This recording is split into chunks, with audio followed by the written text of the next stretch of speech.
And here we go.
What's happening?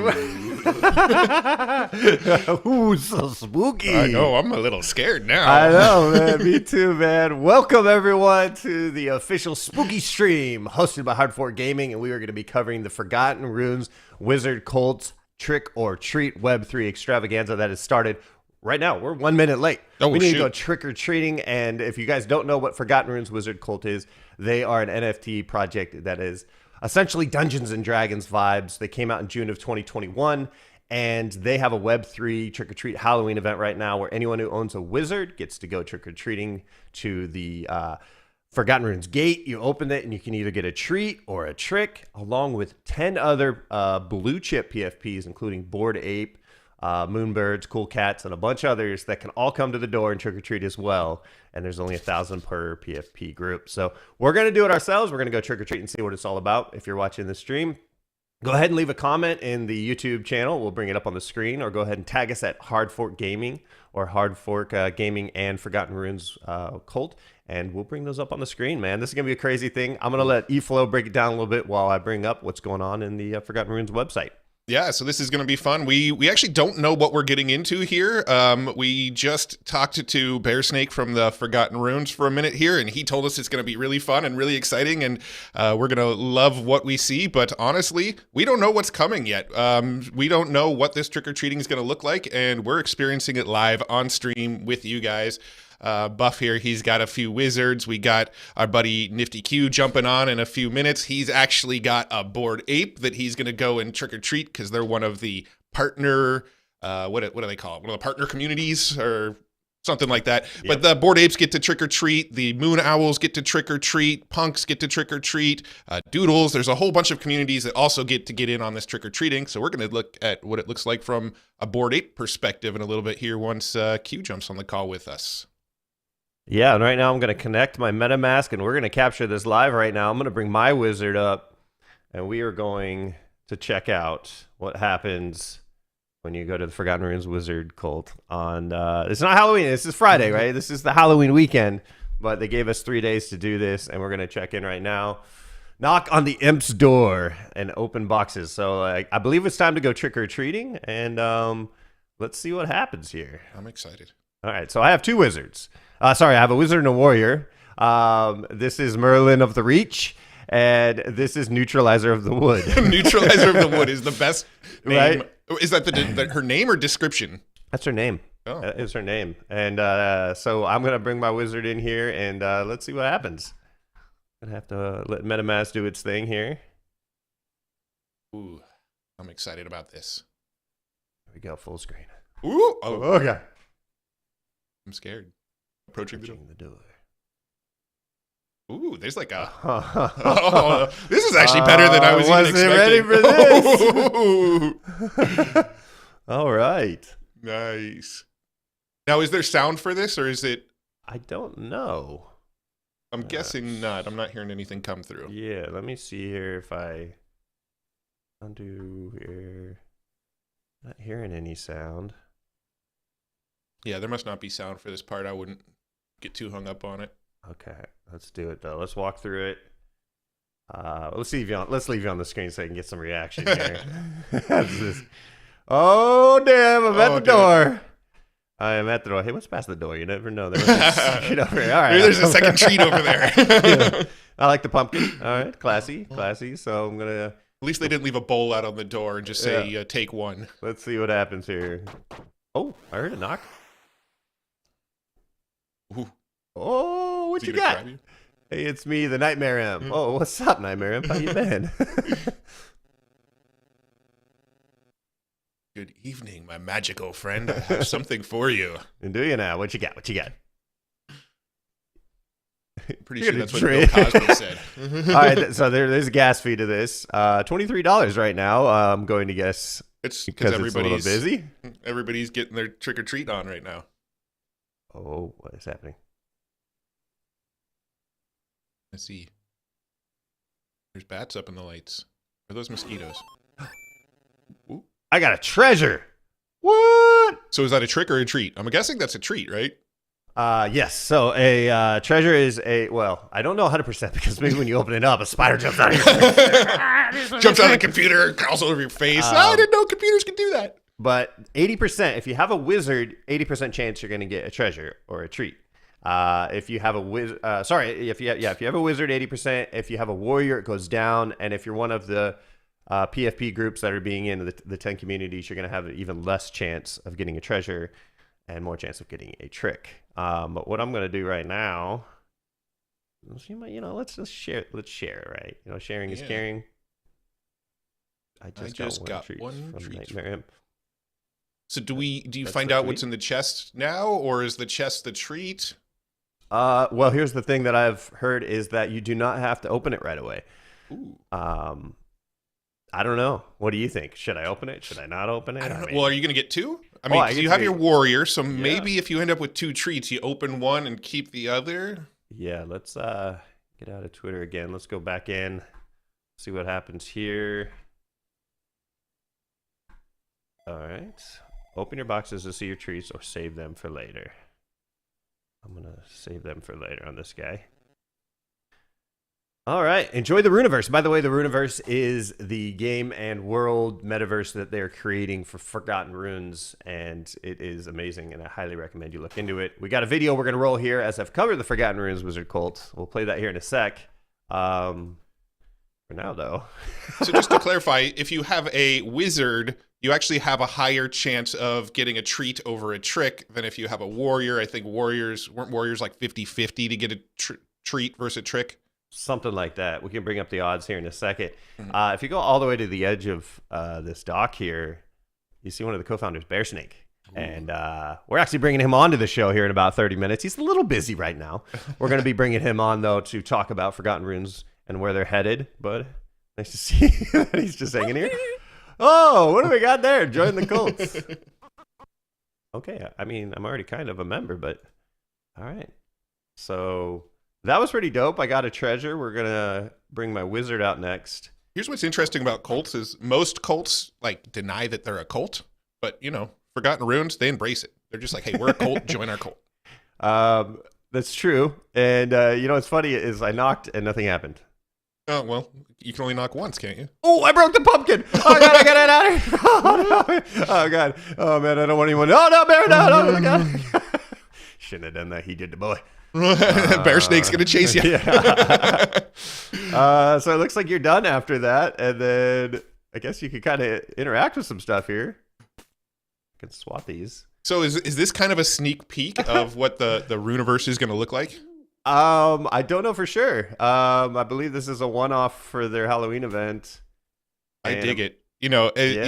One thing about us here at Hard to Fork Gaming and our new brand Web3 Gamer, which we'll talk about in a little bit, is that we love the retro. And this gives me like those retro Monkey Island, like old DOS game sort of vibes that 100%. I just want to go play this game.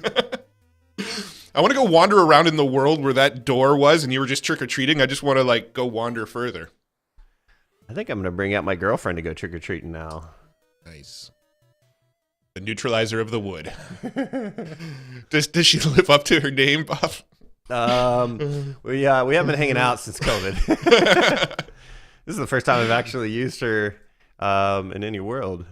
Yeah, that just sounds weird to hear. It does. It's the first time I've used her. Yep. All right. She's gonna do a little bit of knocking too. Here we go. Housekeeping. Oh. Hey, it's me, the Nightmare Imp. Hey, long time no see. It's dangerous to go alone. Uh-oh. Oh, God. Hey, gas went down. Oh, nice. Yeah, you just saved $4 or so. $5. No whammies, no whammies, no whammies. This is kind of nerve-wracking. Although aren't both tricks and treats like good? I think they made it where nothing bad can happen this year, where you're not going to have any negative effects. But you definitely prefer a treat over a trick, I'm assuming. Some days. Guess it depends on the context. I'm assuming the MetaMask transaction, the Ethereum transaction's happening behind the scenes right now, which is it's causing all the mosquitoes to go in the light. Hey! Ooh, I think that's another treat, isn't it? Another treasure. That means maybe you can open one and save one for later. We're opening one right now. Let's do it. Ooh. Come on, free wizard, free wizard, free wizard. Let me. Because I think you could, for a treat, I think you can get a wizard, a warrior. I mean, there's a bunch of stuff, but among those things, you can get a wizard or a warrior, I think, or even a soul, maybe. Oh, the music. Much better. Dude. I feel like I'm playing Super Nintendo. Opening boxes requires 2 transactions. Unlock the box and reveal the treat. We're gonna unlock the so box. that's why they let you save it for later. I don't know if there's any benefit to saving it for later other than timing it for gas. Yeah.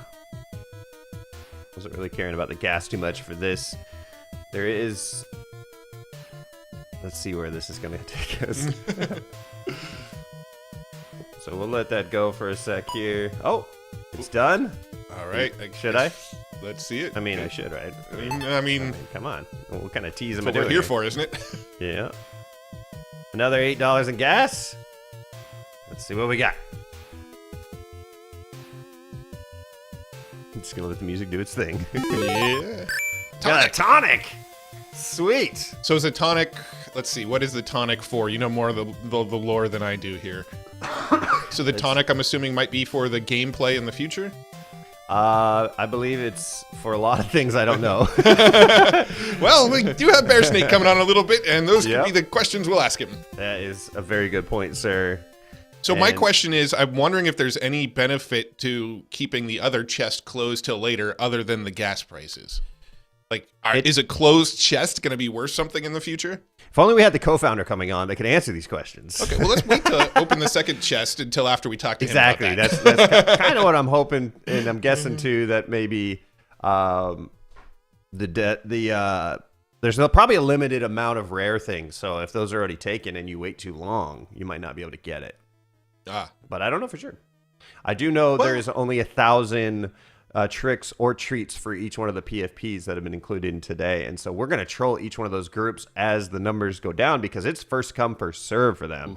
Just like in real trick-or-treating. When they run out of candy at the house, they're going to start handing out toothbrushes. They start throwing in boxes of raisins. That's what happens. They turn their lights off and they say, everyone keep it down. And the kids walk up and peek through. Hey, they're in there. So yeah, that's one open box. I got 2 treasures. And one open box, so I got tonic. My girlfriend's already probably drinking some of it. And the other one I'm going to leave closed until we talk to, Bear, Bear and get him in here.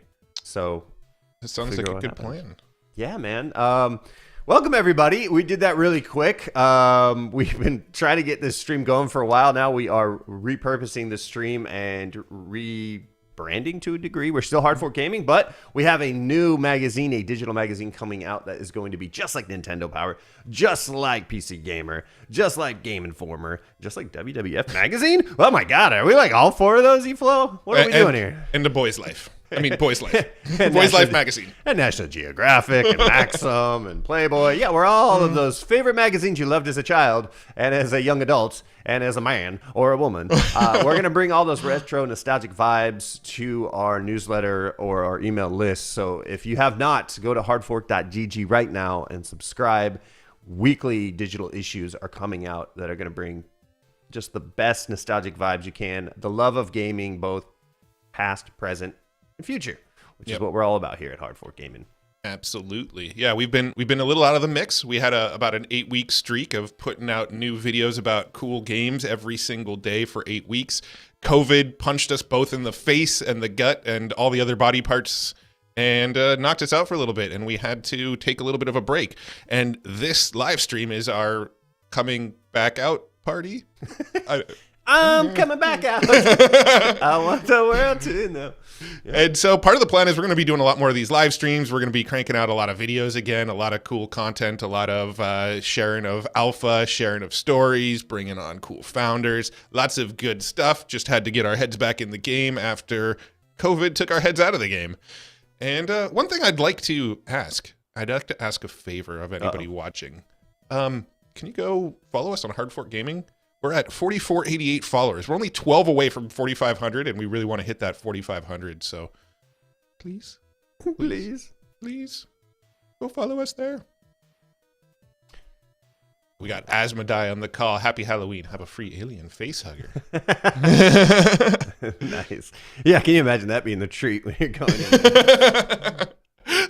The face hugger just jumps on your face, and then it's like, your NFT is dead.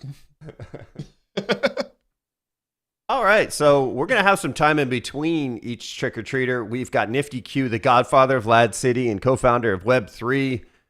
Well, not the Web3, but the other Web3, which is a channel that they have a lot of really good shows Monday through Sunday, and we're going to bring on Nifty Q here in a sec. He has a cool cat, so he's going to participate in one of the 1,000 that are available for each cool cat to go trick-or-treating. So hopefully when he comes on, there's still some treats there. We're going to bring his screen up, see what he does, if he opens the box or not. And yeah, we'll go from there. But as everyone's trying to figure out what Forgotten Runes is, we put the video together just for you guys to understand what Forgotten Runes Wizard Cult is all about. A teacher once asked me, what do you want to be when you grow up? Like most kids, I said professional athlete or astronaut. But I lied. The truth is, I've always wanted to be a wizard. A wizard like Harry Potter, or Gandalf, or even Doctor Strange, minus that goatee. So when I look back at all my NFT purchases over the years, none make me more proud than my wizard, Geomancer, Merlin of the Reach. From the Forgotten Runes Wizard Cult, a collaborative of 10,000 unique wizard NFTs created by a group called Magic Machine. What makes Forgotten Runes Wizard Cult NFT project so unique? It's all about lore, not floor. When you own a wizard, you have the rights to build them out and create their history. Each wizard story is stored on the blockchain and compiled in the Forgotten Runes Book of Lore. The Forgotten Runes Wizard Cult has many vibes. Think Lord of the Rings, plus Game of Thrones, plus Dungeons and Dragons, all rolled into one. The Forgotten Runes Wizard Cult first minted back on June 29, 2021. Since then, there's been many developments. And there's also been a ton of airdrops, including Forgotten Ponies and Forgotten Warriors. On the horizon, there's even a Forgotten Runes show in development with Titmouse Animation, and it's going to be pitched to Netflix. Now, Titmouse has developed such shows as The Venture Bros, Midnight Gospel, and D&D-based series Legend of Machina. Also, Forgotten Runes has partnered with AAA game studio Bisonic to develop an MMO create-to-earn game inside the Forgotten Runiverse, which is a vast, massive multiplayer pixel art world built around the Forgotten Runes NFT collection. The first community land sale for the Runiverse will occur later in 2022, and it will include the ability to purchase homesteads, settlements, and villages. So make sure you go to premint.xyz/Forgotten Runiverse to get allow listed. Since its inception, the Forgotten Runes community has become one of the most committed and creative in the NFT space. With the Runiverse land sale on the horizon, the Forgotten Runes Wizard Cult looks primed and ready to change the game on what it means to be a successful and sustainable NFT project. Until next video, this is Crypto Buffalo hunting for alpha every day of the week here on Hard Fork Gaming.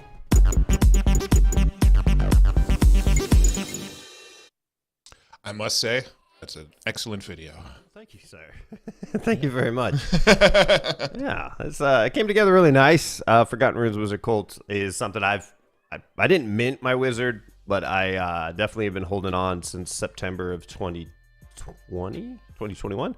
And then also last Halloween, Forgotten Runes Wizard Cult did a Sacred Flame thing where there was only 1,000 flames airdrop to the group. If your wizard had a fire emblem, you would get it. And then the secondary market opened up and I bought a flame. And then I bought another flame when I realized what the flames are doing. Sometimes I just buy stuff, I don't know what it is. And then I look into it to figure out what it is. So I was like, oh, this flame is going to be used on Halloween. So I can take my wizard, I can take my flame, and burn my wizard. And my wizard could turn into something cool or something what they called undesirable. And some people's wizards turned into, I kid you not, jelly donuts. So I took the chance. I bought one wizard for myself, and I bought one wizard for the burn. And some poor bastard got burned. I can't remember the name of my wizard, but he burned into a kind of poltergeist. Kind of cool wizard that I sold on the secondary because I wasn't really attached to it. But it was really cool to participate in that Halloween thing. Made me love the Wizard Cult even more. And what they're doing right now, they outdid themselves. So round of applause to the Wizard Cult for doing what they're doing. They are definitely one of the true communities in this NFT space. Everyone's like, communities are toxic. They're all about the floor. Hey, man, if you watch the video, it's all about the lore, not the floor with Forgotten Runes Wizard Cult, right? Lore, not floor. So love the vibe of them. We're going to follow and check in with them to see how this Halloween Web3 trick-or-treating is going. And it looks like we've got a guest.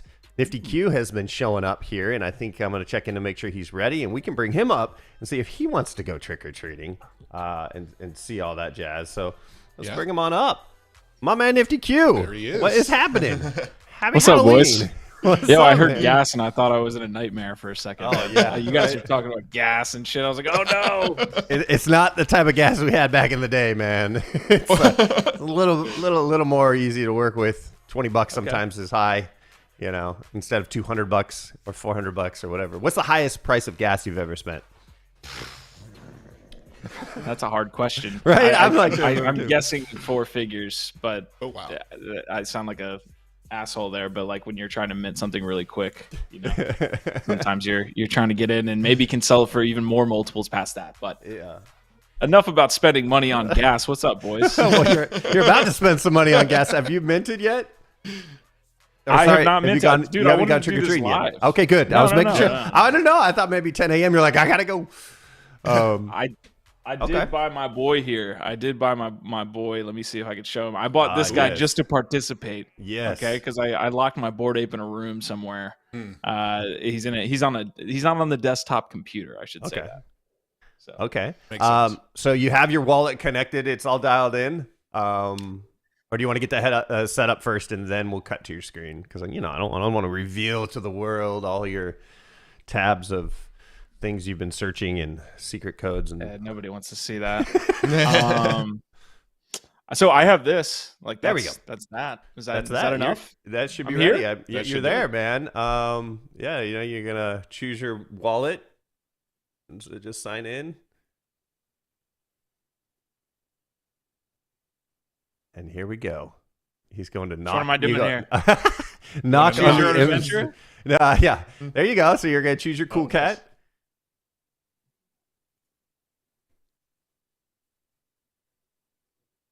I have no idea. Whoa! Christ. And that was it. Got a little game mode here, and you get to go knock on the door and trick or treat. About this life. Here we go. Little WSAD action. Here we go. Yeah, My- man. Very my- Nintendo. Oh shit! Uh-oh. And your coal cat just got stolen. It was all a joke. Right. You've been Live right. on stream reaction. Hey, it's me, the Nightmare Imp. Hello, meow for you. I have this. A transaction that I have to spend gas on. Appreciate it, guys. Hey, gas is going $10. down, actually.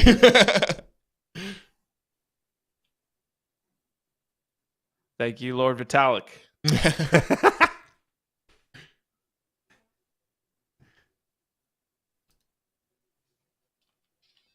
Oh, you got a treat. Hey, you got a treasure. I assume that's a treasure. I don't know for sure. Oh my God. This better be like a full ETH. A full ETH. You won 1 ETH. I guarantee you're not going to spend 4 figures on gas this time. All right. Oh, I could have revealed before I did the unlock. I think you had to unlock first. I think so, yeah. Man, this suspense is I killing can me. get behind the aesthetic. Oh, here we go. Oh, shit. Oh, hell no, man. Another $5. Yeah, You could buy a whole straight rugging Subway me on footlong. stream, man. That's what it is, slowly pulling out, man. Didn't realize I was getting robbed on this Friday. All right. Come on, wizard.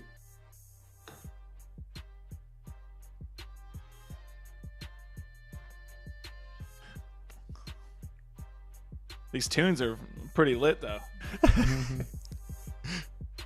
A crow card. Okay.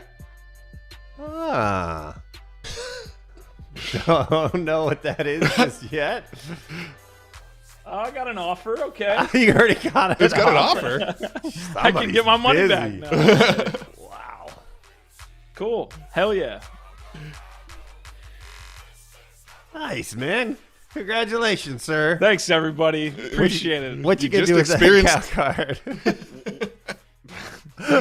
Look at it. Look at it. Look at it. Until they announced the rarest thing was the cow card. Whoever got that. What? Hopefully, I can do something. Is that like a utility in game or something? Is that what I think a just lot of the got? items, and we're going to find out. We have one of the co-founders coming on here in about 30. I think a lot of the items that they're plugging in there is for the Forgotten Runiverse, which is coming out soon, which will be the metaverse for the Forgotten Runes whole group. Hell yeah. Well, I'll be ready for my crow card. I got a couple. Like I didn't want to transfer over my ape, but I got a couple others that I'll probably play with. But that was cool to like participate Oh, so as you have your character. you have more characters that can go trick or treating right now. Maybe not on this desktop wallet, but Okay. let me see. Well, here's some alpha for you Gotta then, read sir. the guidelines. There is only 1,000 per community, so it's first come first serve. And if you waited until later, they might not be there. Punks. I do not own a CryptoPunk. Overrated. Doodles. I own a doodle. I could probably do that. Azuki, Rug, Clonex. Nice. Moonbird's pretty cool. Don't own one. I wish I owned a World of Women. Me too. 10 KTF would be dope. Okay, so I could transfer over my doodle. I don't know if I could do that on stream. I don't really want to. Oh, you do what you do. You don't have to do another one on this one. Just giving you the heads up, though, if you wanted to make sure that you took advantage of all those other projects that if you owned them. What do you got going on for Halloween on Monday? You got anything special? Dude, if I could turn the camera around and open my blinds, I fucking did it all up. First year, I have like this big ass house, so I'm just like trying to scare all the kids. And I say big ass house, but I just mean not a condo. But I'm like, I got the cornfields set up kind of thing, so it's gonna be lit. So are you the guy that puts on the crazy mask and tries to freak out every kid that comes to your door? Oh, hell yeah. much to my girlfriend's chagrin, yes. Yes. What are you dressing up as? I'm trying again. It's like the cornfield aesthetic. So I've got like a scarecrow. I was actually gonna wear it, but no, I got like the scarecrow aesthetic going on. So I might be like a haunted scarecrow. But Nice. yeah, I like see it. what we can do. So you actually have a costume? Or Yes, I'm working. You're going on to the it. arts and crafts store? My house has a costume. I worked on that first. I needed to set up the outdoor decorations, and then I'm working on myself. Yeah, we got one house in our neighborhood that like our kids are literally scared to trick or treat at because the dude just goes over the top, and he always wears some sort of variation of a scary clown costume, and our kids literally every year just want to skip that house. The sounds like what you're clowns, yes, exactly. But like, I can't even touch the clowns. The clowns are like S tier when it comes to scaring the shit out of people. Oh yeah. It's Q. Do you have 3 daughters by chance? I might. I don't know, right? Good answer. What if you do? This is a great costume. League of Their I Own. can't see it. Oh, that's sick. right? Yes. This is great. What was the team called? What was the team called? The Rockford Peaches. There, you know, yes, that's a good memory. That's right. Like he's got a beer drinking too. And then if you look in the back, you can see his son looking through the window of the door over there. Go, I want to be in the picture. Nah, it's all women's league except for the coach. Hell yeah, man. love that. Yeah. So, did you hear about Elon by chance? Yeah. You walk in with a sink or something. Who doesn't hear about Elon? Dude's like the most. No, there's actually other footage. tweeted I don't know if about you've guy. seen it yet. We've got actual footage sent in to us. This is what happened when Elon walked in for the first time in Twitter headquarters.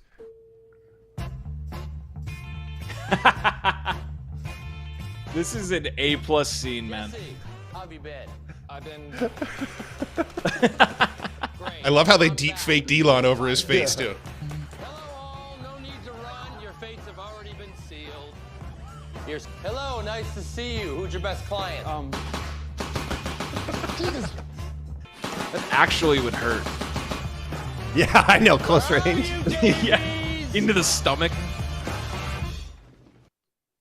I'm already packing to save myself the Entourage. That's too bad. Oh, that's our wall.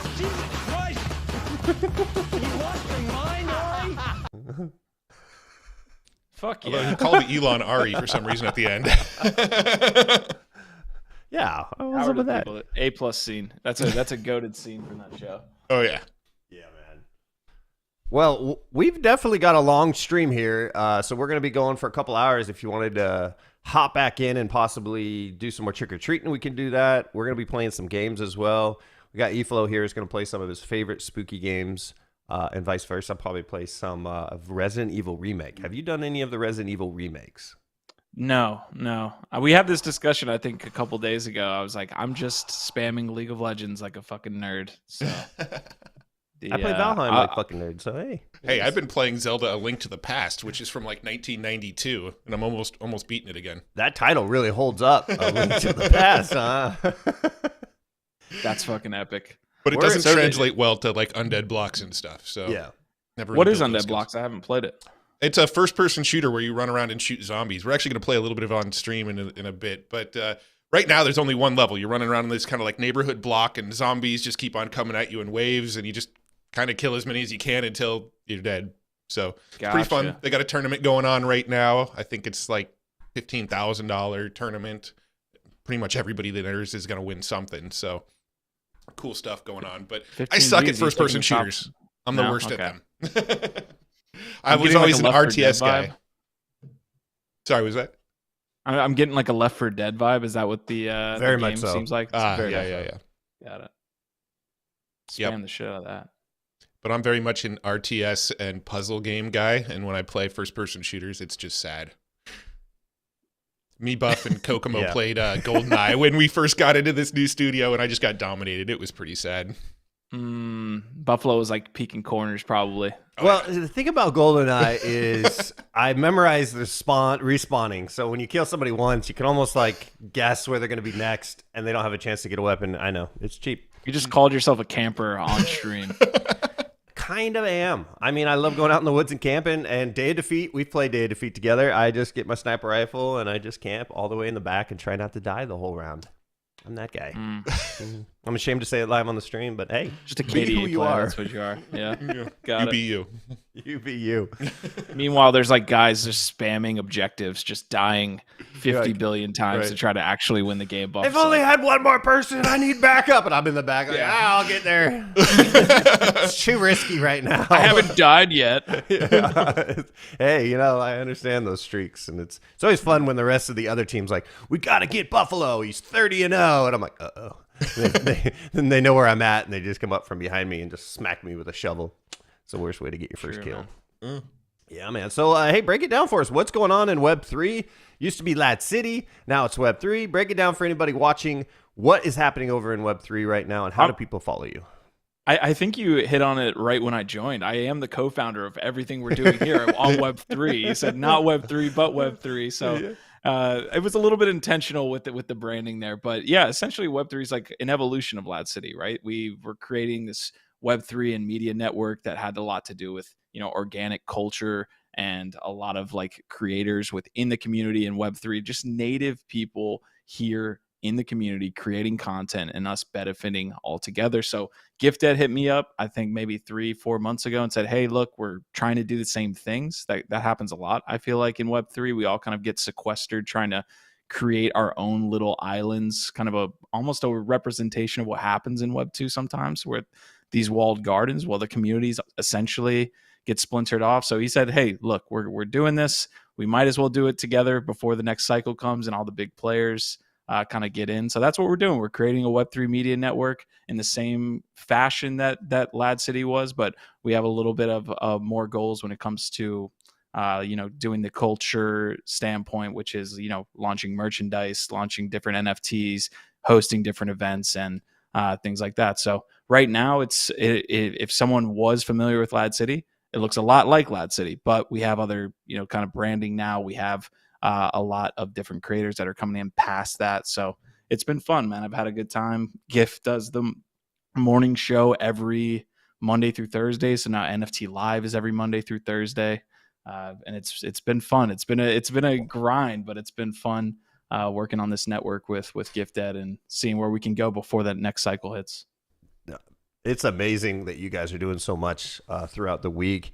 When's the merch drop? Are you guys working on some merch right now? Do you have any swag? So GiftEd has done a couple merch drops with DBs, which I really liked his experience there with the merch and the products. I think they launched Hex Sauce, which is like this hot sauce that goes along with the DB's brand and the Nifty Castle brand. Also, he's launched a event series. So like NFT NYC, you guys were familiar with. He had like a off-site, I wouldn't call it a campus, but it was like an Airbnb that he turned into its own like off-site event. People could, I think some people crashed on the couch there. It wasn't like officially for people to crash, but there was a bunch of different speakers. It was a really cool off-site event that everybody was able to kind of interact with. There were only positive vibes there. So we're going to try to, do that consistently with the Web3 brand, as well as kind of launch merchandise activations at the same time when we see an opportunity to do so. So nothing on the docket specifically. Like the Q4 is definitely where we wanted to kind of like solidify the merger, the partnership, and get all of like as you guys know, the content mediums up to speed, right? There's more than just YouTube out there to get the word out, and you need to use all of those avenues at this point in the bear market to get people to see what you're doing. So that's kind of Q4 for us. And then Q1, Q2, and around events specifically, you should probably see merch. Yeah, I think right now we got Twitter, TikTok, YouTube, Discord, and standing on the corner sign spinning. Those are the only things I can think of to market. Is that last one working? It is bringing in so many leads to wherever the sign's pointing. I didn't think that one through. Door-to-door flyering. Yeah, Door-to-door flyering, too. Right? Damn, those always work. Hitting it local in San Diego. We go to every parked car and open up their thing and drop it up on there and put it on their windshield, and they throw it away and it says hardfork.gg. But yeah, it's one where I'm curious, is there any new social Web3 platforms that you've been dabbling in, or are you sticking with traditional ones that have already Parler? Parler. What's Parler? Break it down. No, that was actually a joke. Kanye Damn bought Parler. I think it was a social media app. I think that people are moving away from Discord more and more. We've seen that in the bear. I'm interested in Reddit. We've been covering Reddit for like the last 2 weeks straight. They have a strong community that's essentially kind of like Web 2.5. They have this like vibe that's not necessarily Facebook. Like Facebook is not a place where I would go to other than like trying to rein in new users. If we want like a consistent community engagement, that's, you lose some things moving to Reddit that you get in Discord, the live interactions, the events, all these different things that we know Discord's for. But Reddit, to me, feels like this Web 2.5, this bridge where you can do, a lot of things for your community now, but also bring in people who are going to adopt blockchain, crypto, all that stuff. So I'm looking forward to their platform launches. They're going to be, in my opinion, they're going to be launching a shit ton of stuff in 23. So we'll see. Did you end up getting in on the Reddit NFTs?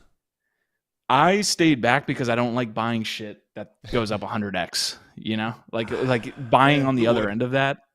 Well, shit, a lot of fucking Web3 people did. Like the Gifted bought like Ronan bought 12. No, Ronan bought 3. Gifted bought 12 of those fuckers at like $1,000 a pop. I don't know. It was a range of floors, right? Because essentially the collection's like 40,000, but within that 40,000, each subreddit has their own kind of 1,000 or so numbers. I don't have the exact details, but essentially it's broken up to little mini collections based on subreddits. They bought a fucking shit ton of them. So we'll see where it goes. There was a ton of Web3 people buying from Web2. Usually it's the other way around. What are they at right now? There's a place called Reddit Floor. Let me see if I can pull this up, you guys. Yeah, we've been so heads down on other things. We missed the boat on the Reddit. Yeah, I mean, we that kind of stuff we tend to see after the fact on Twitter once the opportunity's passed. Yeah, no, that's fair. I mean, me and Biggie Poppins is another community member who's super knowledgeable in the Moonbirds community, and he's been awesome coming on to NFT Live. Would love to get you guys on, by the way. That would be sick if you guys could hop on to NFT Live at any point during the month or during the week for an hour. Mm-hmm. So guys, this is the collection. This is essentially redditfloor.com. You can see if you go to over like 7 days, like some are up 2,000% in the last 7 days. So especially these top collections have done super well from a floor standpoint. So you can see a floor right there, 15 ETH. Wow. 15 ETH. And as you go down, the floors get smaller and smaller. So some of the less popular collections you could probably get in right now. But a lot of this has to do with whether the artist involved is popular or if there's like some type of like heavy community. Again, I haven't bought any just because I don't, like buying an asset that's up 1,000x or 100x, what have you. So I'm going to wait it out. But the point being, Reddit has the opportunity to probably be the next like largest Web3 platform that does a lot of cool shit. So maybe we all missed the boat on this like initial mint. People were minting it for like $10. Literally they minted at $10 like 4 months ago. Reddit could launch all of these different things that you see on OpenSea, that you see on a Rarible, where they have their own marketplaces. All this shit can live within Reddit. There's like 4 million, I think, users on Reddit that now have Polygon wallets. Fuck. Yeah. One thing that I really like about the Reddit thing was it was sort of a sneaky NFT launch, right? Like they didn't really announce to the Reddit community that they were NFTs. They were just calling them digital collectibles.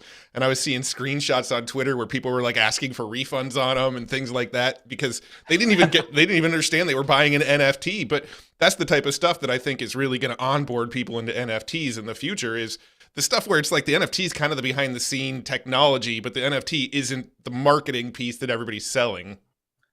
You're right. You're 100% right. And the key factor there is that they allowed somebody to be onboarded into Web3 if they so choose. That's why we use the term 2.5, is because they allowed you to, because I think first of all, it's custodial for them. The snooze are initially custodial. You buy and sell within their platform, but they offer you a secret phrase, like a pass, right. They allow you to generate essentially a wallet that is yours, so you can self-custody your pieces, but they don't do that initially. They don't hit the person with write down this 14 phrase word, letter phrase. And, they don't do that, which is exactly why they were successful, to your point. Yeah. Yeah.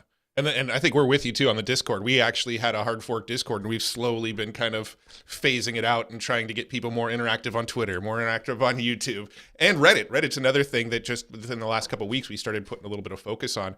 Are you guys building like a Web3 subreddit on Reddit and trying to cultivate a community there, or are you getting into other subreddits that already exist? I feel like everybody in Web3 that's not already in Reddit is like over the next 2 weeks trying to figure out, how do we do this? Like I haven't logged on to Reddit in 10 years in some cases, that's like what people are saying. So definitely we are looking to set up a Web3 subreddit. So we will be doing that like over the weekend. Basically we've been covering it for about a week and a half. We said, hey, look, like it's probably bigger than we think it is, even out of the box. So they also laid out a great case study, right? Like to your point, again, going back to how they onboarded it, they didn't say NFT. there's going to be a lot of fucking cool platforms now that look at Reddit and they're like, all right, as long as we do it in this fashion, we'll have success, So there's a lot of cool things to come from this. One of them is going to be, we're going to see what Reddit can do. I feel like I missed the boat, like I missed Bored Ape, man. No, you dude. It's a thesis. If you think that, for example, like CryptoPunks, I'm trying to think of an analogy here because there's a lot of those Reddit avatars that are low mint price, right? Like if you brought up that Reddit, it's just redditfloor.com if you guys at home want to see it, but if you see that Reddit floor, you go down to like the smaller collections or the floor price is lower, 0.37, things like that. Like anybody could get in. So I don't mean to say anybody, but if you've got some money in this space, then you could potentially get in. So maybe not the number one collections, but yeah. So you go down there, 0.3, 0.35. So the thesis being like, if Reddit is going to be this large platform for NFT launches, for Web3 launches, then, the initial collections are going to be super valuable, no matter what the artist is or where they rank on this list. So does this list rank every single NFT, every single Reddit NFT? So it'll just keep on going all the way down to 40,000? I think they're the collections. So as you can see, each one says Silver Age Comics. And this is what's so fucking cool about what Reddit does is that they already have these ingrained communities. They already have the subreddits. It's not like they're going to Web3 or going to their, user base and saying, we, all of these communities already exist. If they go about it in the right way, they have an opportunity to be a launch pad for every community to launch their own shit. Yeah, no, this is really cool. Yeah, I can see it really taking off, and I feel like a lot of people who've never had NFTs now have NFTs that were involved in Reddit, so it's going to be real crazy to watch. So what do you got planned the rest of the day, man? What's Friday for Web3 for you guys? It sounds like Monday through Thursday is really big. What happens on Fridays for you guys? So we do have creators looking to launch episodes on Fridays to fill that gap. Usually we had moved to like a like not doing anything on Mondays, but I found that in that move, it's allowed me to kind of get into the week a little bit faster and just and people want to hear news on Mondays. It's that simple. Yep. Like they're coming off the weekend. They want to be interacting with you on a Monday. So Fridays, we're looking to fill that gap with some creator episodes that launch. Speakeasy is like a fucking awesome. If you guys don't know about Speakeasy, it's essentially like the evolution of Easy Street, which was on Lad City, but now it's Easy and Crypto and Kane Mayfield. If you have not tuned into one of those episodes, it's literally the funniest fucking shit on Twitter Spaces. No lie. It's Thursdays at 9 p.m. Eastern. So ideally, we move that into an episode that can be digested, hopefully on a Friday too. Like if they do video, and maybe we could post it on a Friday. So yeah, I mean, it feels good to not have to get up on a Friday, as opposed to getting into the week on a Monday. I mean, get up. I mean, get into the day, not just physically get out of my bed. You just lay in bed all Friday. So what about gaming? I know you're a big gamer. I saw some streams where you were running around in the other side metaverse. I watched you play Thetan Arena on Twitch at one point.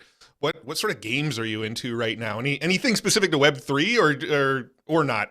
I mean, honestly, Buff and I are not playing a lot of Web3 games right now either. So yeah. A lot of my Web3, Web3 gaming experience, or at least staying involved in the know, is listening to you guys, as well as being on the Crypto Stash channel. So I'll be on that channel every 2 weeks, give or take. So I get a heavy dose there. I was on Crypto Stash's channel, I think 4 weeks ago we were doing the rankings. I look back at that ranking, I'm like, shit, man, that is just not the list I want to see at this point. Aurori being at I think I ranked him at C or D. I played My Pet Hooligan a little bit ago. I also bought their NFTs. They're up. I bought it at 0.75 to get access to the game. Nice. 0.75 ETH. It's at 1.2 now. So yeah. I initially I was like, I'm gonna take a loss on this because 0.75 to access a game. What the fuck? But there's way more utility I'm not familiar with. Did you stake your hooligan? No. It was just access to the game to play on stream. So I don't. You don't have it anymore, or yeah, you should because every day then you'd be generating, and they also have Zuckbots. Yesterday was the first day to mint. I believe anyone who holds a hooligan, you can mint at 0.05 to mint one Zuckbot. Plus, in 3 days, I believe you'll get a mint or airdrop 1 of 1. So you should be getting at least one Zuckbot for free, and then you can buy one right now for really cheap because you're also owned one. I did that last night before I went to sleep. I'll put that to use. Yeah. All sorts of alpha dropping on this episode. That's what we do. Dude, Illuvium, obviously, you guys know I'm a huge fan of Illuvium. Kieran Warwick's fucking awesome. I can't wait to see what they build. He's giving away passes, on many shows. He's gone on and like done free passes. So they want people to play the game. They want people to get in there. Obviously, it's not public. So I'm just waiting, man. You already have your pass yet? No, I haven't. So I actually have a call with Kieran here next week, so I'm going to get it there. But I've just been heads down with Web3, like you guys know. Like you just get distracted. But I want to get into Illuvium. I want to stream games. I do. eFlow, I know that like streaming games is so much fucking fun. You feel like the time just flies. Yeah. But there's just no consistent games to Yeah. get lost in for hours and hours and hours. Not in the Web3 space, that's for sure. Yeah, unless you're just trolling people in the metaverse or I mean, for us, it's going back to the retro. Like we've been playing a lot of Nintendo, Sega, 64, Super NES, and then also DOS. We were looking at all the DOS games from back in the day, and I was playing beat Warcraft 2 recently for the 100th time. So we're like going back to the old school vibes to remember how much we love the evolution of gaming, and we're just kind of waiting for that first Web3 game. It brings everybody in, whether you understand blockchain or not. You love gaming and you see this game and you're like, oh my God. And it's coming, but it's not here yet, honestly. Yeah. JMO just mentioned Excitebike, which is funny because I was messing with Excitebike like 2 days ago. Honestly, it didn't hold up. Buff and I were watching and he was watching me play and he's like, you can't even do a flip. You can't do backflips or anything. Come on. Yeah. But it is a fun game. That was a game I was hooked on as a kid. Yeah. That was a cool part of My Pet Hooligan. You could like skateboard around and like the metaverse is really dope. I really enjoyed the just skating around and again getting lost. But you guys are doing it the right way, man. Like too many Web3 gamers are like, we're gonna play Web3 games, and I get it. That's what you're trying to do. That's the space that you're in. But in order to bring people in, we're just like the Reddit situation. You got to be 2.5. You can't just. We've seen it not work. Yeah. Play to earn was really our like. Oh yeah. It was really our first attempt at being like, here, come over, and join us. And here's the narrative, metaverse, play to earn. It didn't work. So you guys doing what you're doing, where you can play games and bring those people over. Yep. That's how it's going to happen.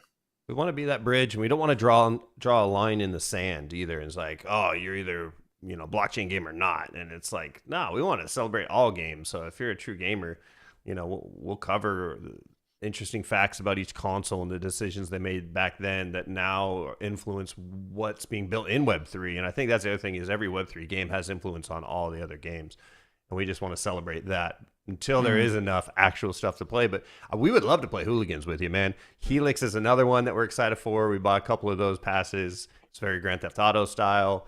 So there's a couple games right now in the Web3 space that deserve some gameplay, that deserve some coverage. But have you played Superior? We have not. I have. Yeah, I played a little bit of Superior. It was pretty fun. I enjoyed it, but again, I'm not a big shooter guy. That one's more like a third-person shooter, and so I wasn't great at it. And they threw me in, and I was with other teams, and I was kind of like, man, I'm letting my team down here. So I always feel weird. Like I'm somebody that's like, I feel weird when I play multiplayer games, and I'm not holding my weight with my team members. You just walk away with your heads down. Really drop the ball today. But no, that game was carried left and right. Got it. Yeah. That was a cool game. I've played some Blankos too. Blankos, the shooter mode was pretty fun in Blankos. Blankos kind of took a similar approach to Reddit as well, where they're not really making the marketing about the NFT. They're kind of saying, here's a really fun game, and then slipping the NFT element in a little bit. So I like what they're doing there as well. Yeah. But there's not a whole lot that we just want to kind of spend a lot of time playing yet. I would love to see Blancos do really well. I really would. I mean, we were some of the first people to actually stream the game, and we were in there doing all that stuff. So that's what I also hate from like some of these communities, because like people have bags associated with their games. It's like any little thing you say on stream, like, hey, I can't figure out how to play with other people. Blancos seems kind of empty. You just get absolutely flamed. Just torn to shreds. I'm like, I'm just trying to figure out how to play. Like, we were literally, it's the same thing with Wax. Remember, we covered Wax more than any other creator in the game, other than like Anders. I remember Anders was like super into it. And we just got flamed because we were just like, this kind of sucks, like fix it. But we weren't like, this sucks. We were like, fix the XYZ. Yeah. And they didn't do anything. And therefore, I mean, see where they're at. You guys on Wax? I mean, a little here and there, but not really. Well, actually, hang on. It's not even Wax anymore. They've rebranded to Toronto or Tyrano. No, there's still the Wax blockchain, but Toronto is the gaming studio that used to be Wax Gaming. So there was like two Waxes, and I think to end that confusion, there's now Wax the blockchain, and then there's Tyrano, which is the gaming studio that a lot of the Wax games are being built on. That's my understanding of it. Don't quote me. I might be wrong there, but that's how I understood it. Yeah. Gotcha. Yeah. I like My Pet Hooligan a ton. Superior, I played for a second, thought the graphics were good. Yeah, fuck. Well said, sir. Well said. Undead Blocks is a fun one, but right now Undead Blocks just has one level, so that you can only play it for so long before it's just kind of monotony. But it's a really, really fun game. It's my favorite shooter I've played so far in the Web3 space. Awesome. I'll check it out, man. I'll actually watch you play it here in just a little bit. But yeah. The last thing I'll say about the gaming stuff is like this whole situation with Reddit we've been covering over the last 2 weeks to months, because they dropped the mint like 3 months ago, but it really has picked up in floor price over the past week 2 weeks. Is that it gave the PFP people in the other sectors, even though they don't know it yet, it gave them an understanding of what it's going to look like with gaming. Like that, it's as easy as that. Yeah. You have 400 million users that are exposed to NFTs now, or at least like kind of exposed. Dude, with gaming, it's going to be the same thing, because if they can figure out the way forward and they just flip a light switch in the right way, in the same way that Reddit went about it, not doing some bullshit that leads to a complete backlash of the community, then it's going to look the same way in gaming. We're going to be saying the same thing about Fortnite, same thing about Epic Games, same thing about Riot, and they just don't know it. Us gamers know it, but it hasn't happened yet. Yeah.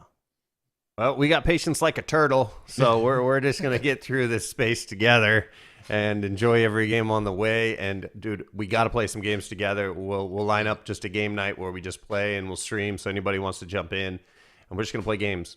Whether it's, Web 0, Web 1, Web 2, Web 3, or maybe even Web 4. Who knows? We might get crazy. So is Web 0 like DOS? Yeah, exactly. It's back in the... Patty cake. Yeah. It's like... Red Rover. Did they ever make that a game? I'd play it just for the vibes. Well, sweet, man. Q, it's always a pleasure. You're always welcome to come on anytime. If you want to come back onto the stream later, if you're bored, we'll bring you back on for sure. We're going to check the space to see how the mints are going. And, dude, happy Halloween, man. Enjoy your Monday Halloween. Are you going live on doing any content on Monday, or are you guys taking a Halloween break? We'll go live. We'll go live. We won't have the same graphics that you throw out there for Halloween. When I saw that intro, I was like, damn, love the Buffalo intros. Yeah, dude, that's an NFT live intro, that little clip there. I thought you'd remember that. Yeah, we played that one before, and we lost power on our Halloween NFT live before. I remember I switched like 5 masks. I left all my masks in Seattle in storage. So, we're just repping it. This is my costume. Yeah, I know. It's not that cool, but I can't do anything. Are you dressing up on for your stream? I thought about it just because I know that Buffalo's gonna, take it pretty hard if I don't here, because he was absolutely getting after it on those Halloween episodes. So I almost have to, because I've seen him do it so well. I can't go back to That's not. What Buff does. He levels people up. Yep, lean into it, man. Lean into it. You wanna. Dude, Q, awesome, brother. I'm going to let you get at it. And yeah, man, everybody tune in on Monday. Where should people go? Where do you send everybody? Yeah. Actually, if you want to follow us on Twitter, it's Web3, but instead of E's, it's threes. So 3 3s there. So Web3 on Twitter. You can find me at NiftyQ, NFT. YQ. You can follow us there. You can also do the same branding there on YouTube. We're also on Twitch. We're trying to kind of work with that live. Oh yeah, here we are. Boom. That's Web3. We do daily shows. So we have GM Web3. We've got NFT Live. We got a bunch of different shows that happen weekly. So yeah, definitely check that out. And if you guys want to join, again, invitation's always open. But I do have to hop off here. I got to call it 2. I appreciate you guys having me on here and letting me chill a little bit at the end. Oh, dude. You're always welcome, brother. And that is the godfather of Lad City, Nifty Q. Appreciate you, brother. And enjoy the rest of your day, man. Always good talking to you. OVOT. OVOT. I love it. What a guy. By the way, if you don't know what OVOT means, it means our vibe, our tribe. That is all Lad City OG right there. I hope we get more lads to come on into the streams too, man. We love the lads and we'd love to get them to play some games with us. They're good lads. They're good lads. All those lads. So we have another guest that's going to pop on in a little bit. Bear Snake, who is the co-founder of Forgotten Runes. They're doing the Web3 Halloween trick-or-treat right now. Myself and my girlfriend, Neutralizer of the Wood. Would you like to see my girlfriend? I didn't really show her off as much as I would have liked to earlier. I would like to see how well she neutralizes the wood.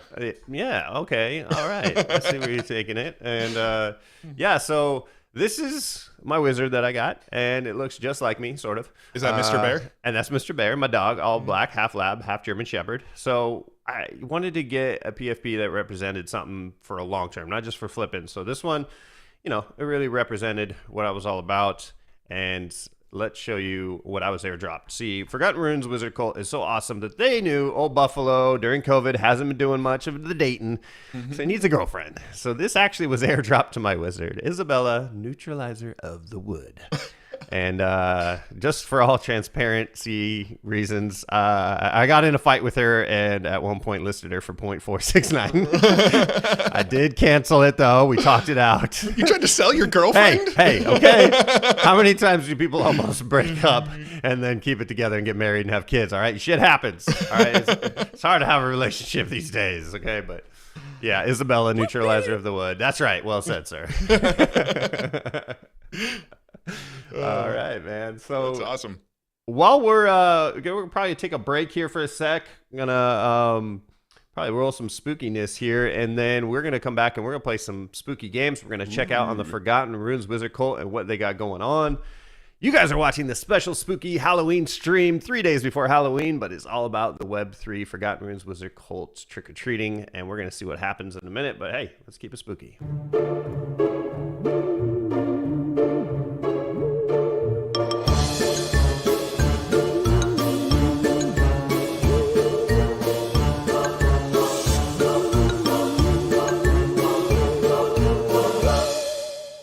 A teacher once asked me, "What do you want to be when you grow up?" Like most kids, I said professional athlete or astronaut. But I lied. The truth is, I've always wanted to be a wizard. A wizard like Harry Potter, or Gandalf, or even Doctor Strange, minus that goatee. So when I look back at all my NFT purchases over the years, none make me more proud than my wizard, Geomancer, Merlin of the Reach. From the Forgotten Runes Wizard Cult, a collaborative of 10,000 unique wizard NFTs created by a group called Magic Machine. What makes Forgotten Runes Wizard Cult NFT project so unique? It's all about lore, not floor. When you own a wizard, you have the rights to build them out and create their history. Each wizard story is stored on the blockchain and compiled in the Forgotten Runes Book of Lore. The Forgotten Runes Wizard Cult has many vibes. Think Lord of the Rings, plus Game of Thrones, plus Dungeons and Dragons, all rolled into one. The Forgotten Runes Wizard Cult first minted back on June 29, 2021. Since then, there's been many developments. And there's also been a ton of airdrops, including Forgotten Ponies and Forgotten Warriors. On the horizon, there's even a Forgotten Runes show in development with Titmouse Animation, and it's going to be pitched to Netflix. Now, Titmouse has developed such shows as The Venture Bros, Midnight Gospel, and D&D-based series Legend of Machina. Also, Forgotten Runes has partnered with AAA game studio Bisonic to develop an MMO create-to-earn game inside the Forgotten Runiverse, which is a vast, massive multiplayer pixel art world built around the Forgotten Runes NFT collection.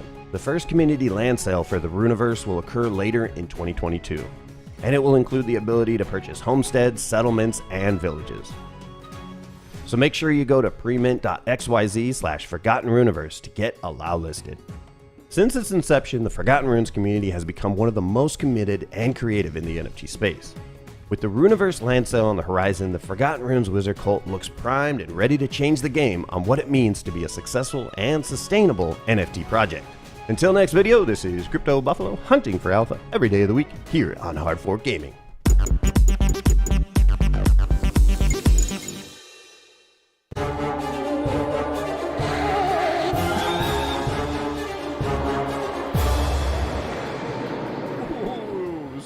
Spooky, spooky.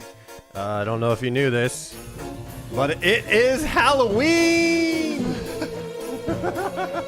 It is Halloween. I actually spent all this time. Sir? I hear you playing some game right now. Where is that coming from? I'm hearing some music. Are you playing some? I must be playing this some guy music. is a gamer, you can tell. Yeah. Playing music from somewhere, and I don't know where it's coming from. That might be from me. We'll troubleshoot that in a minute. Welcome back to the stream. We have built a mega crazy setup here with dual computers. We are in a place in San Diego that has many rooms with different studio layouts. And so me and Eflo, he's down the hall in another room, and we just built out this mega setup. And this is our first stream, so we're going to have some quirks and things. But I promise you, every stream from here on out is going to be better than the last. And hopefully you're enjoying this one so far. I want to give a huge shout out to all of the awesome Forkers coming on there and giving us some comments, like Crypto Kender saying, sorry I'm late, Forkers. It's all right. It happens. But don't let it happen again. We forgive you. No, I'm just playing, man. Welcome back. It's good to see you, Crypto Kender, and my man Jason Moffat. Soggy Cedar. I'm pretty sure that's out of context, unless that's something. Do you know what that means? I don't, but I'm assuming it has something to do with maybe something Q said or something. Now, if you want to know about some actual Web3 games, there is somebody out there playing all the Web3 games, pretty much. Oh, yeah? I mean, he tests them all. He's the man. His name is Asmodai. He's been playing Lost Relics, Space Misfits, Forest Knight, Alphas, Metalcore, and Big Time. We really need to bring on Asmodai for an interview and pick his brain to see what he's thinking about Web3 space right now. And if he's got patience like a turtle like we do, man, it's one of those where there are games out there in Web3. We know that. We've talked to them. We've done projects on them. And we are just very excited for one of them that just, we give up sleep. We stop eating. We don't even go to the bathroom. We just play that game. So what's the non-Web3 game like that for you? Valheim. Well, I already knew that. I was giving you the opportunity. He's like, to I let answered everybody it before you. I'm actually in a weird state with Valheim. Anyone who knows Valheim, the last major update was September of last year. The game came out in February of 2021, and it was only $20. And I've played over 550 hours on the thing, and I can't wait for the new update so that I can play a new world. Anyone who likes sandbox games or those kind of like free will type of playing games, like you can literally spend all day just chopping down trees and farming turnips, if that's your thing. Or you can go battle everybody and go on sword fighting adventures with your friends, if that's Sounds your like thing. my real life, honestly. Sword fighting? Yeah. Oh yeah. I didn't know. You should see my house. I didn't got know 2 you were- kids. We sword fight daily. I love it, man. So we should play some games though while we're going and checking out some stuff. Curious if you have a game that you'd like to play right now, and that is spooky. That is and spooky. Is something you actually remember playing as a kid. Is there any games that you I got a confession to make.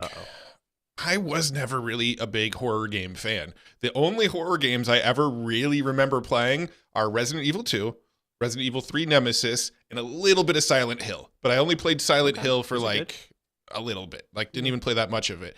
And so most of the horror games that people recognize, I know the names, but I never really played them.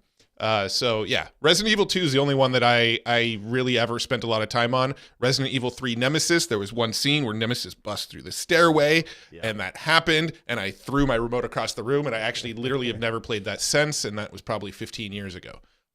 So that's my horror game rundown right there. Okay, well, how about instead of a rundown, we have ourselves a showdown. Oh, you took it away. I can't do it. Ow.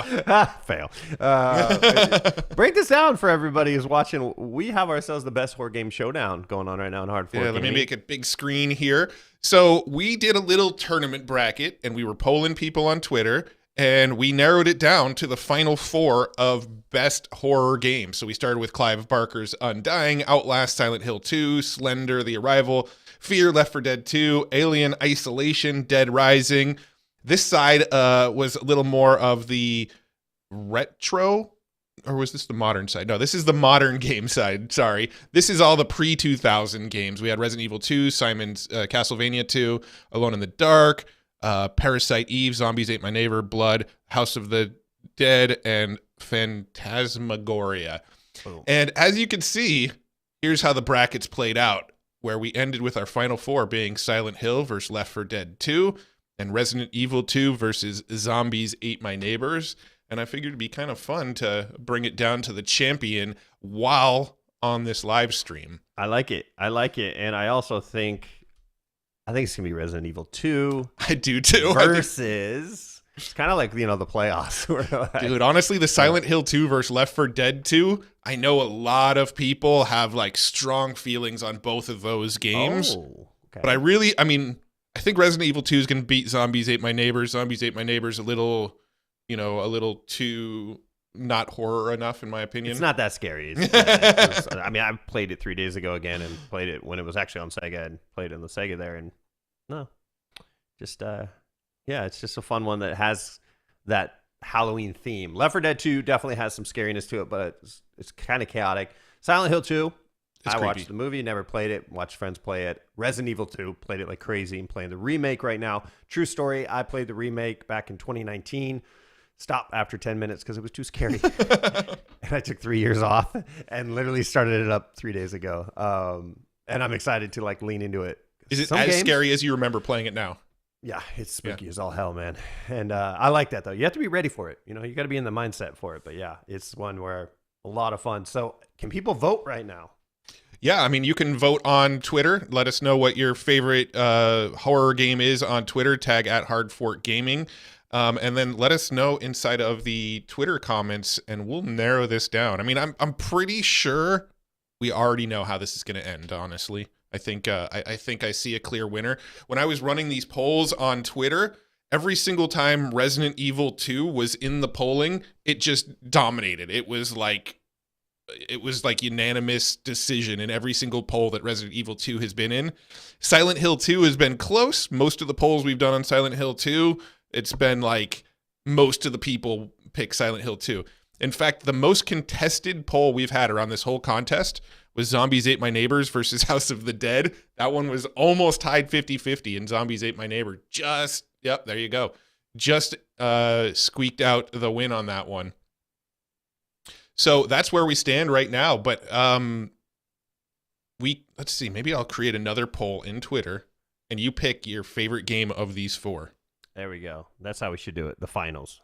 There we go. All right. So I'm going to go ahead and create this poll right now. So jump into Twitter and get your vote in as soon as I create this poll here.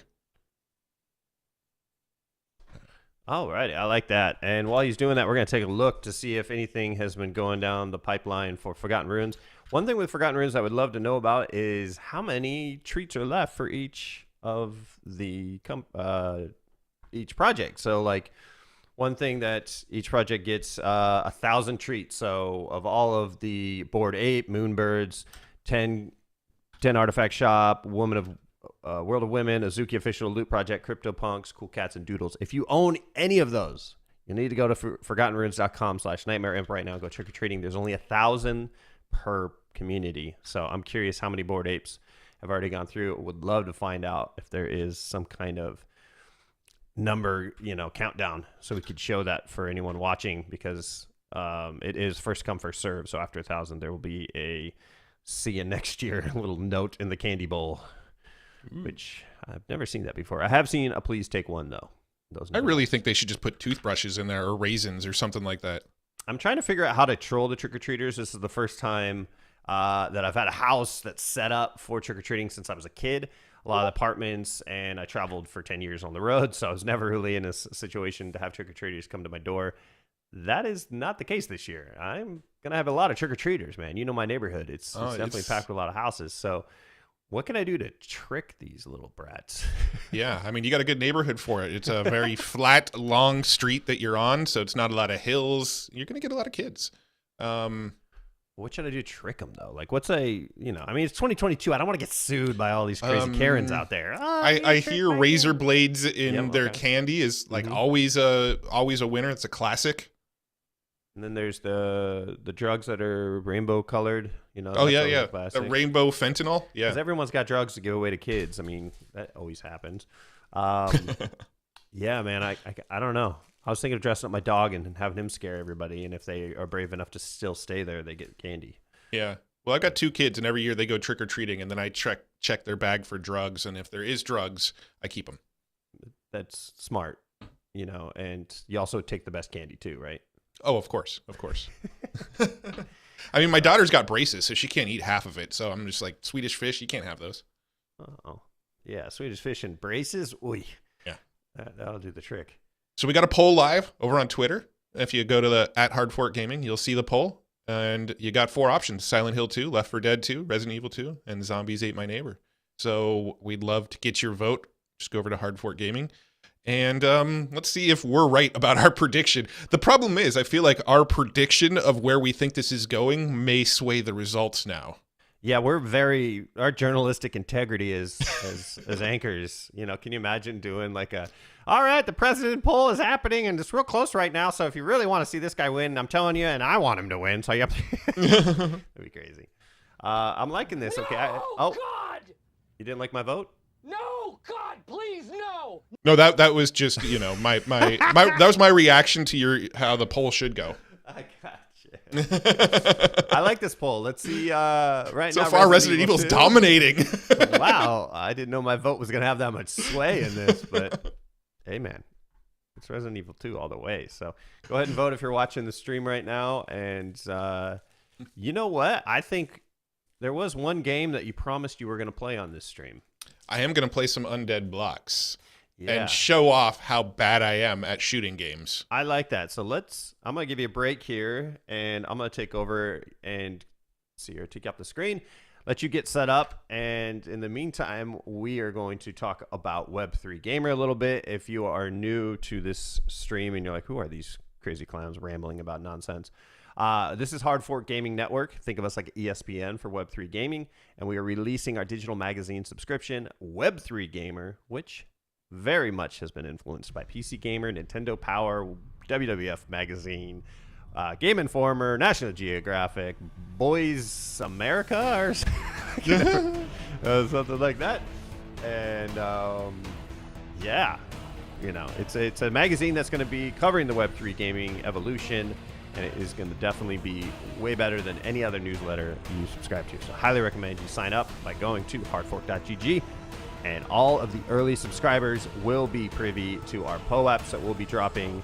And we are also going to be having a mint down the road for our first ever tokenized setup. So, hey, that's the first ever we've mentioned of it. And that's probably going to be the last I ever talk about it. No, that's going to be a pretty big deal once we start dropping the POAPs and stuff like that. And we've got some exciting stuff coming up for the community that we're building here, and being on these live streams is going to benefit people greatly in the future. Oh, yeah. So 100%.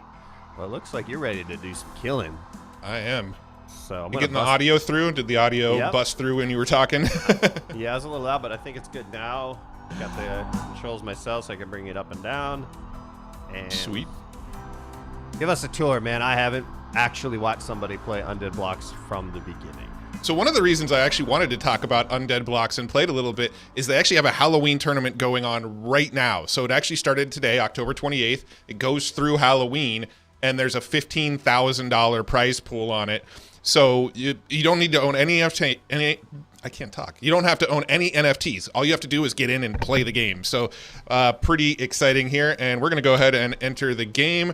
There's only one level, so there's not a whole lot for me to give you a tour on here. But we're going to go ahead and jump straight into this tournament here. And you're going to pretty quickly see how bad I am at shooters. My strategy with shooters is just to keep on running and keep on moving. And eventually I kill enough zombies to get points.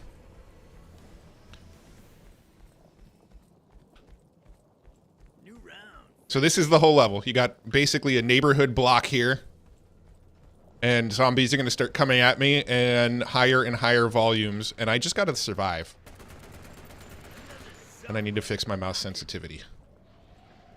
But for now...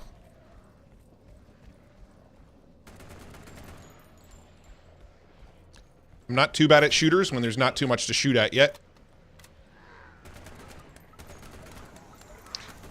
But so far of all of the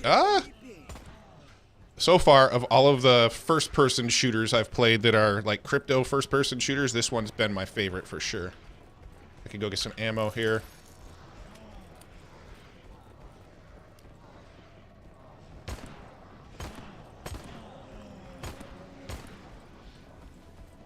And then I just got to keep moving. And there's a timer. I've actually never made it to the end of the time without dying, so I don't know what happens. How long have you lasted before? I think I've lasted until there was like 2 minutes left. Not bad. My max, I've killed 50 zombies in one go. But this is a tournament here. This is to get on the leaderboard. Now, are you generating Z-Bucks? I will generate Z-Bucks based on where I land on the leaderboard. See how many zombies there are now? This game just gets, like, intense quick. I need to go try to reload.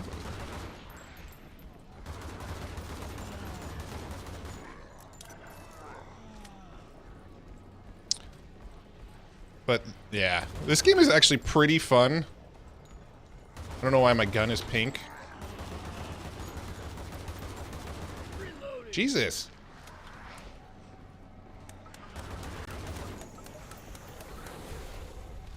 Tickle me pink. Tickle me pink. I need some more ammo.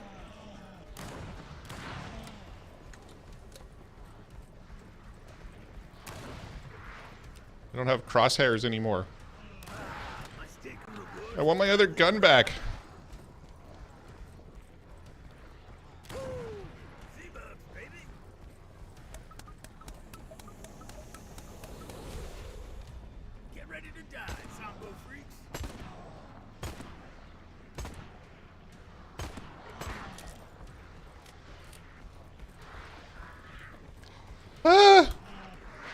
Leave me alone. What did I ever do to you? Killed their father. That's, I mean, that's not the best run I've ever done. The best I did was 50 zombies killed. So here's the leaderboard. You can see I'm in 659th place now. I killed 35 zombies. The person in first place here has killed 541 zombies. So got a little ways to go there. And that's the tournament. You can actually get in and play this tournament right now. I actually like playing this assault rifle level. It's basically the same thing. You just have an assault rifle the whole time. But it's not part of the tournament, unfortunately, so... Have you played this game yet, Buff? I have not, and I'm really liking it. We got to play some Left 4 Dead 2 together. Especially if it wins the finals. I mean, yeah, this game, it just seems like the zombies just keep on coming in waves. So it's like, there really is... I don't know what happens when the time runs out, because I'm too bad to actually make it to the end of the time. Yeah, Crypto Kenner's talking about the background comments of this game. It reminds me a lot of Grand Theft Auto when you're walking down the street and you can hear, like, especially in GTA 3, there's a guy that's like, I've been drinking again. Oh, yeah. I don't know why I always remember that guy. Apparently this guy needs his bottle. He's like, I need my bottle. I don't know. I don't know if I want to be drunk while zombies are coming at me, honestly. I probably would. You know, if I was about to die, I'd prefer to probably be drunk. That makes sense.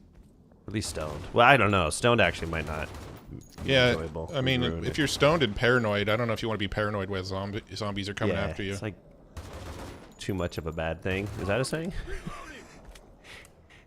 What has he got? Oh, man. He came at you with an axe. My goal with this game is just to aim for the head. Seems to be a pretty good strategy with most shooters, honestly.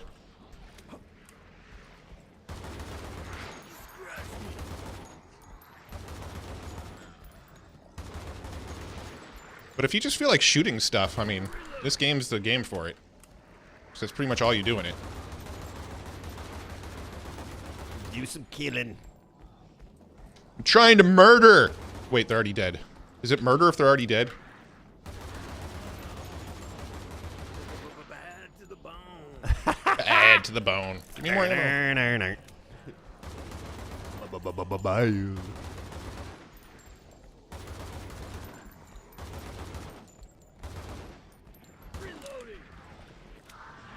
Ah! Die, all of you!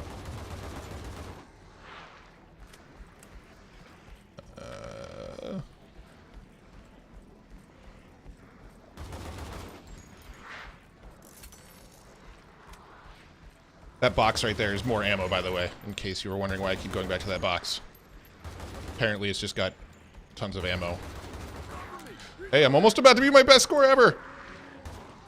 Get away. Unfortunately, I'm not doing it in tournament mode. Yeah, I just topped my own top score right now. Oh, my man.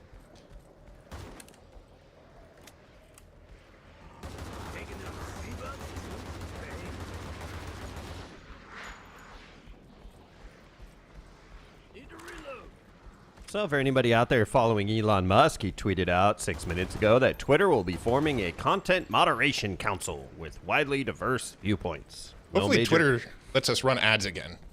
He says no major content decisions or account reinstatements will happen before that council convenes. Wait, everybody was saying that Trump was coming back. Is Trump not coming back now? I mean, I don't know, man. I'm guessing they said nothing's going to happen until the council has formed. And they're going to need a council of... Is Trump on the council? I would love if the council is the craziest people on the planet. Just put them all in there. I mean, Elon's probably up there. He's a pretty crazy guy. I mean, at least he's crazy in a good way that's trying to help the planet.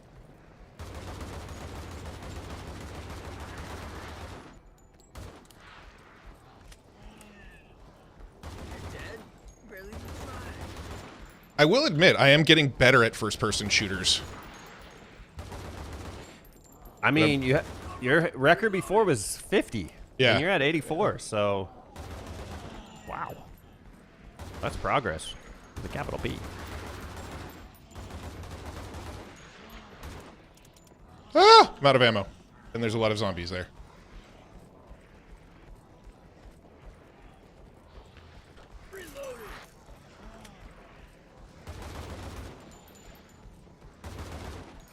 I'm one of those gamers, too, that when I'm gaming, I'm, like, dodging with my whole body. Can I break 100? I want to break 100.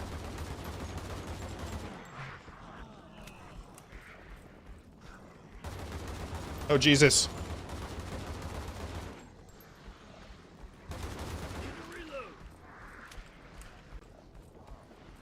Are you getting sick yet? Watching the 106. Oh, actually, I'm all over the place right now. Got some things queued up after this. I'm going to show you guys what investing in 2022 looks like. Oh, boy.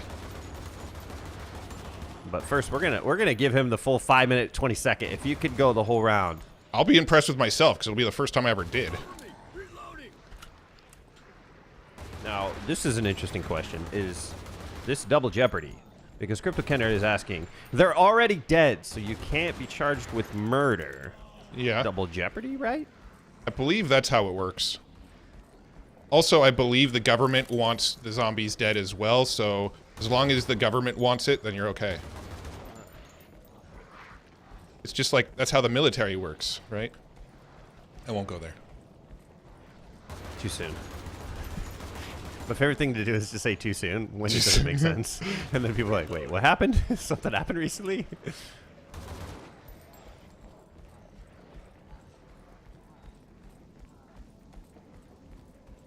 Almost at 420. I looked at the timer. I was like, wait. It's only 11. Oh, no, not in real life. We'd know. We would know. We have countdowns in our house that count down to 420 for us. By the way, your double jeopardy logic is sound. Crypto Kenner would like you to know that.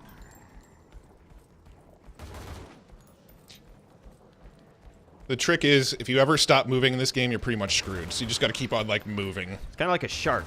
They say a shark is always moving, even while they're sleeping. Then every once in a while, you just get a line of zombies where you can just massacre them.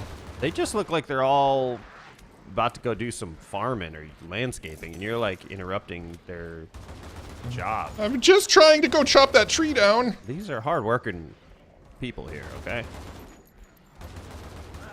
My steak and rewards have finally arrived. All right. I don't even know if there's... I think they're working on a multiplayer. I don't know if the multiplayer is out for this game yet or not. Paradise. 3.5 minutes.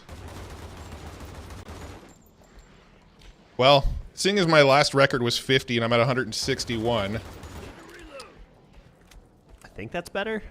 I'm gonna be honest. This is, I don't know if I should say this out loud on a stream, but I actually practiced last night because I knew I was gonna play it on the stream.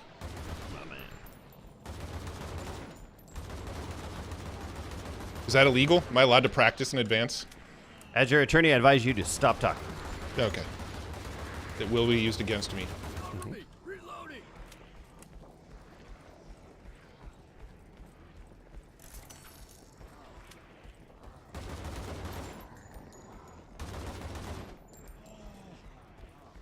I wish this was in tournament mode right now. But this is just like the free play single player. So I'm not even making money off this. Reloading.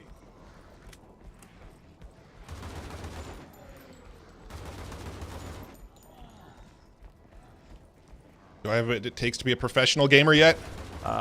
2 minutes to prove yourself.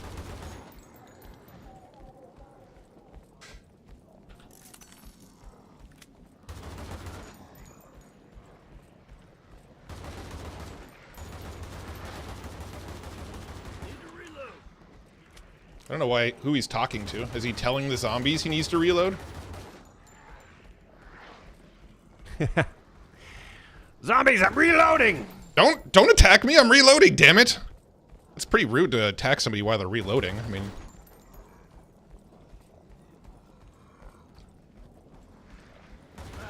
My steak and rewards have finally arrived.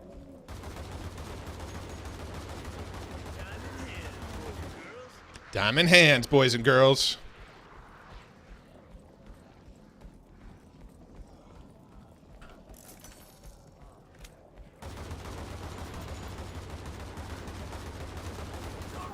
Ah! Oh my god! Get away from me! I only got a minute left!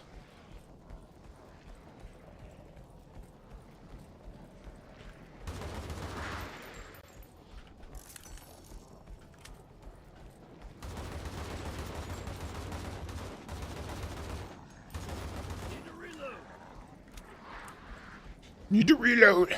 45 seconds. I think what happens if I beat this is it just starts another wave, which I don't know if I'm ready for. Not with that attitude.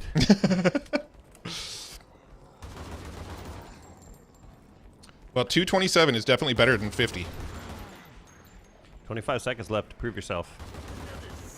Should I just go hide? Should I just go camp out somewhere? There's really no camping in this game. That's not really a thing in this game. I don't know where all these zombies are coming from either. Like, was there really 232 zombies just like hanging out on the other side of this fence over here? Reloading.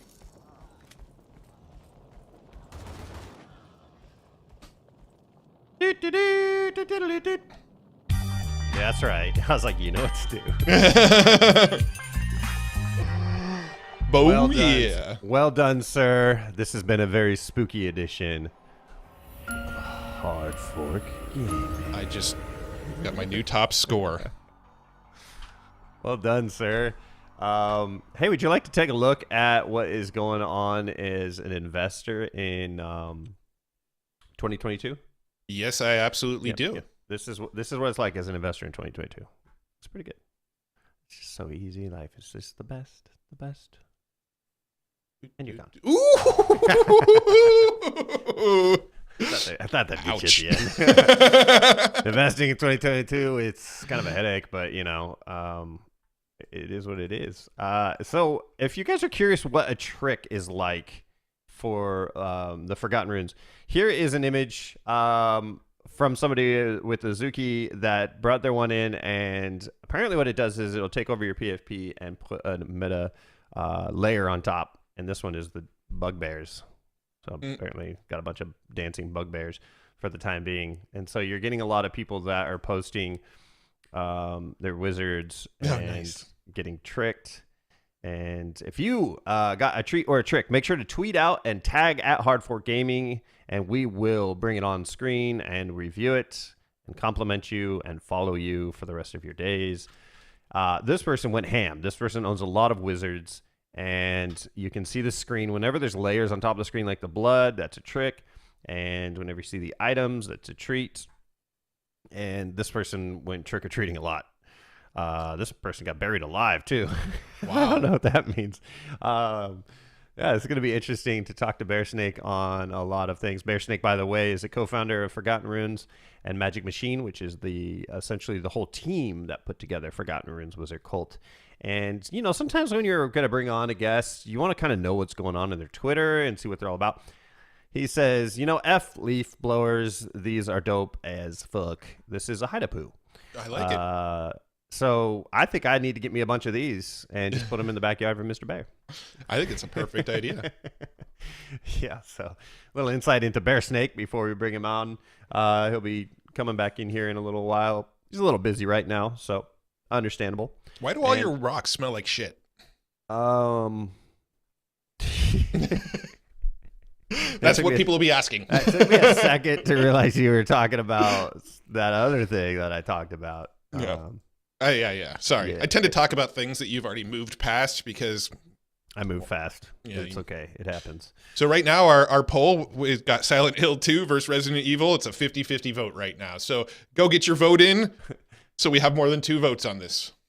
Oh, we got 3 votes. Oh, Whoa, my gosh, it's a 3-way tie. This is a 3-way tie if I've ever seen it. 33.3%. Zombie, you got to get in the group now, so it's 25 all. All right. So somebody out there with a heart, please go and vote for Zombies Ate My Neighbors. I kind of feel bad that I didn't, but hey, Resident Evil 2 was my vote. Which one did you vote for?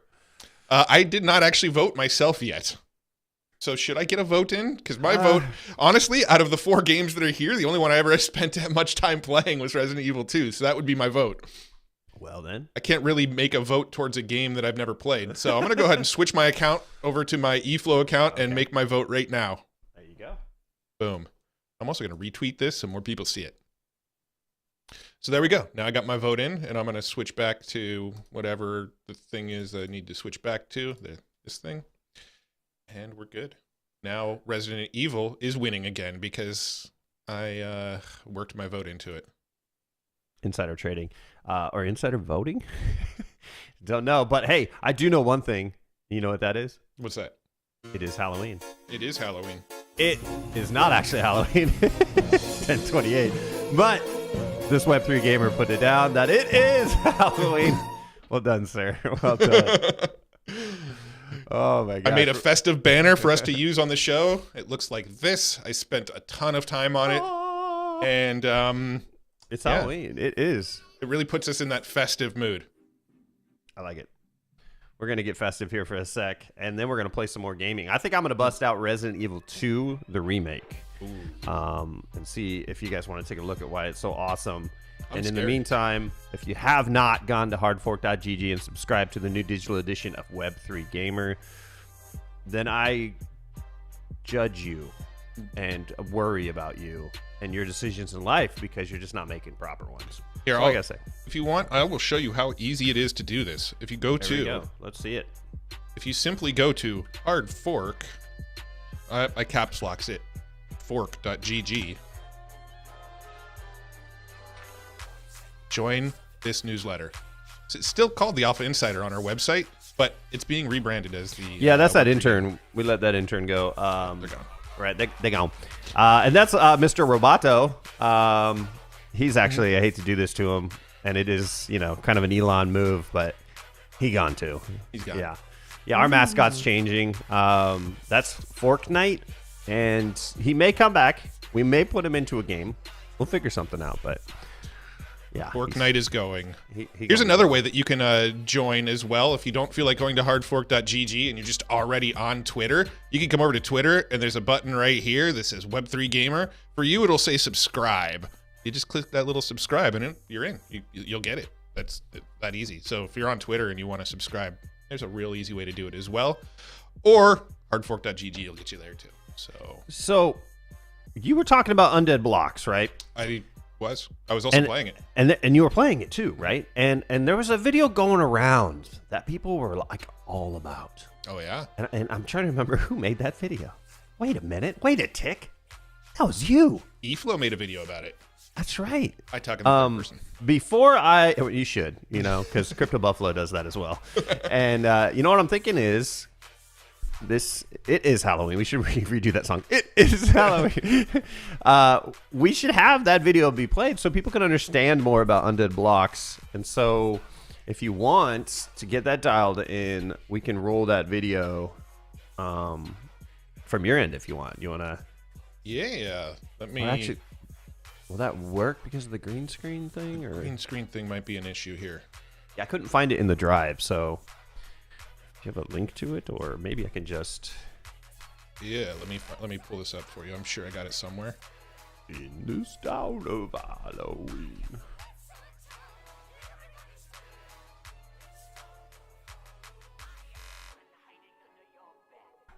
Fortnite was rugged. Sort of. R.I.P. Fortnite. R.I.P. Fortnite. Fortnite came in at a time when our branding was a little different. What we were trying to accomplish was slightly different. We were more focused on being a guild, and we've shifted away from the guild. I cannot find your Undead Blocks video. Your name.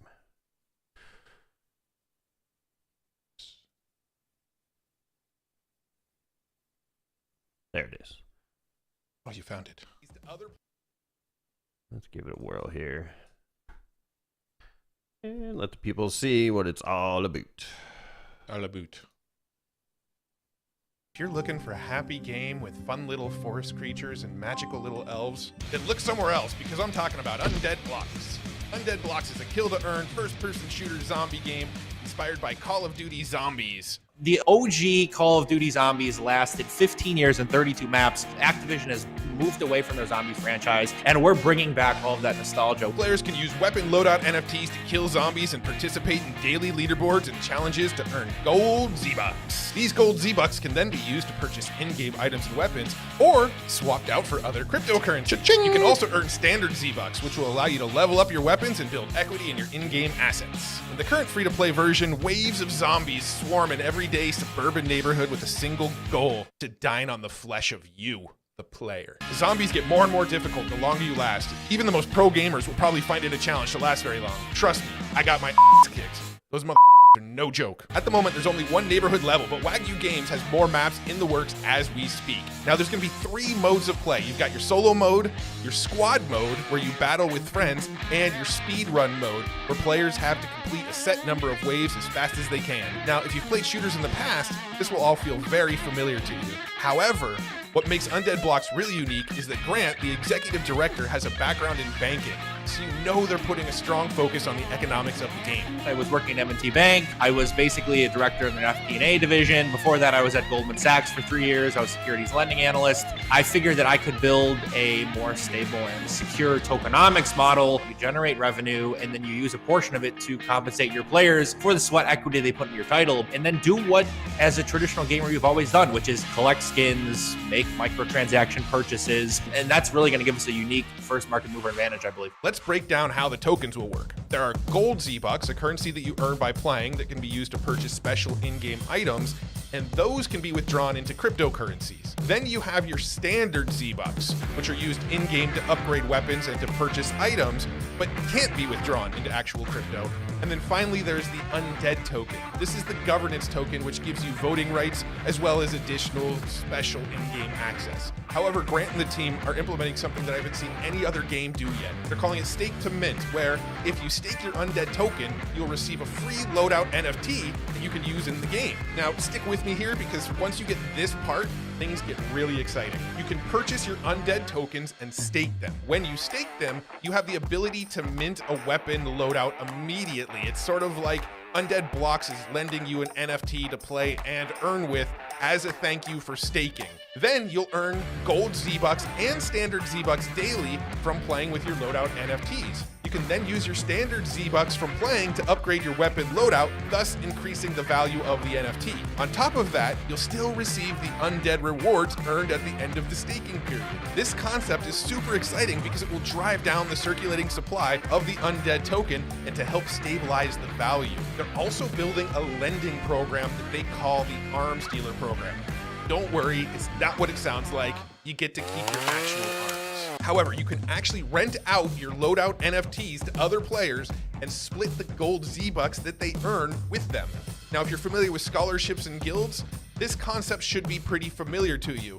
What makes it even cooler is that you get to keep 100% of the standard Z-Bucks as well, so that you can further upgrade your weapons that you lent to other people. At the end of the day, there are a lot of exciting things going on around this game that has the industry buzzing.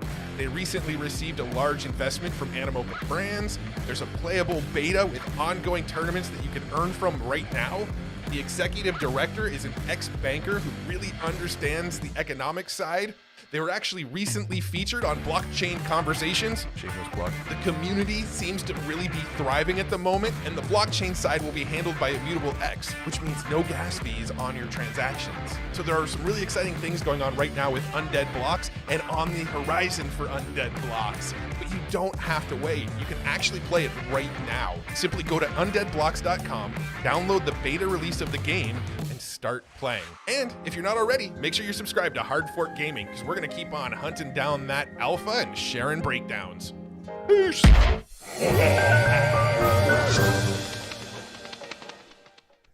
I'm glad you switched out that outro to the scary Halloween one. You like that?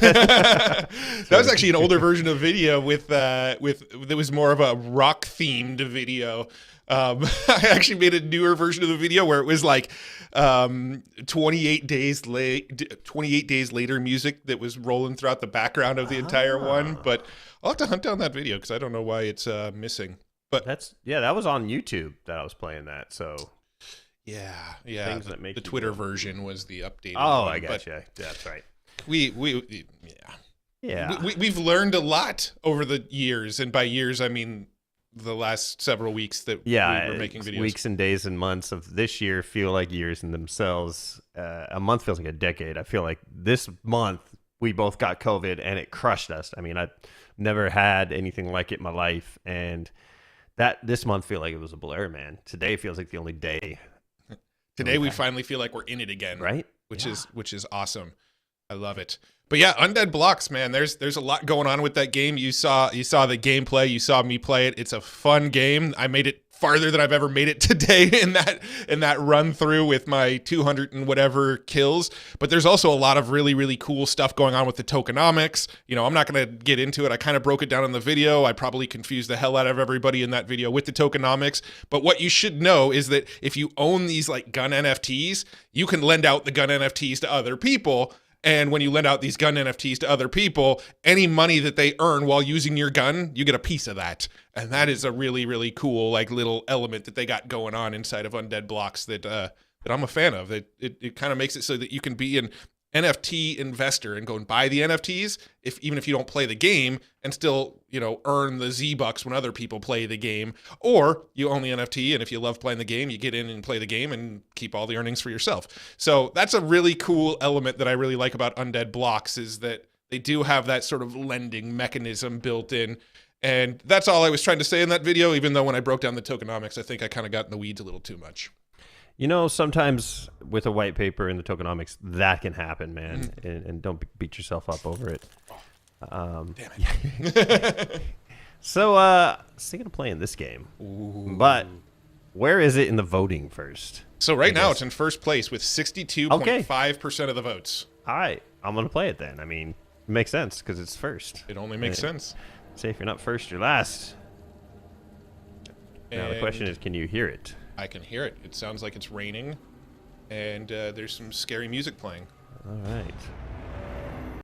Resident Evil. Okay. Resident Evil 2. I thought that was coming from the game for a second. I was like, oh, they got a little scarier. It sounds like the Nemesis guy. I very rarely get the chance to use the buttons on my Go XLR, so, you know, use them when I got them. This is the remake, by the way. If anyone is wondering, this is Resident Evil 2 Remake, and it is amazing. And I played the Resident Evil 2 back in the day on PlayStation. Honestly, that was the reason I got a PlayStation. Oh, yeah? Was for this game. And what's really crazy, of all the games I ever watched someone play, this was the one I watched someone play the whole way through. It was just addicting to watch anybody play this, because it's just like, you just never knew what was going to happen. And at that time, I think I was really into zombies. It all started with the movie Return of the Living Dead. And then I don't know, became obsessed with zombies after that. This game, though, I'm telling you. Yeah, I don't know why. The Resident Evil games were like the only horror games that ever grabbed me. And, what's going on? Hey, who are you? Identification, sir. I will fire upon you. I'm sorry. I had to do this. Oh, I missed one. That's going to leave a mark. Yeah, I think your philosophy should be kill first and then figure out who you killed later. I want to like dig the bullet out of here and use it again.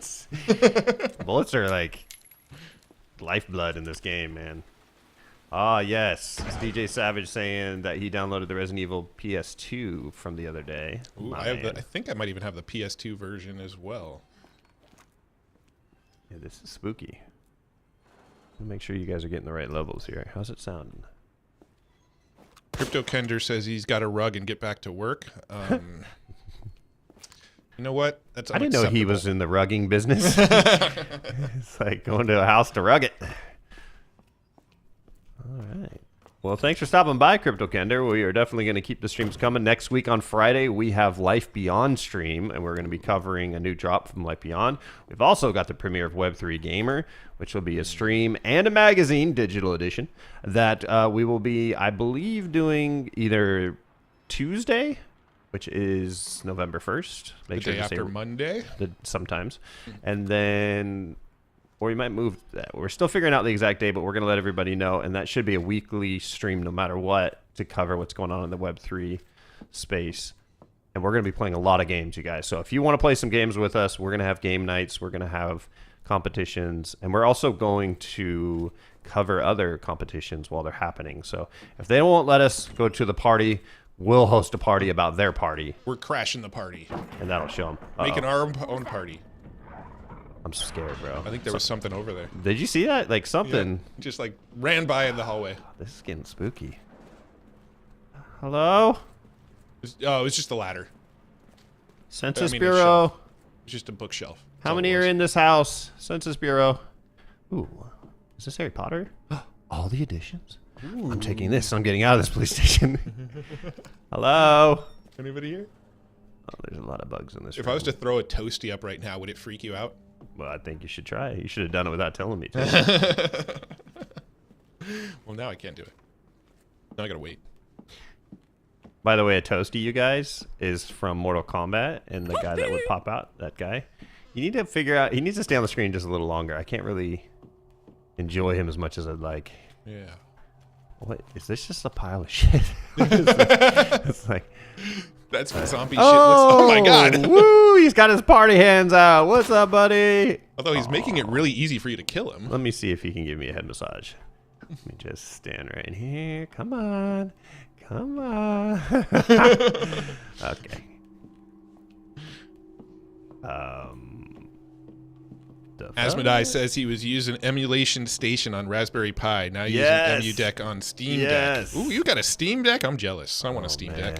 Oh, I got a hip pouch too. Oh, I got more spots now. What up? Not to be confused with a Stream Deck, which is what I press buttons like this on.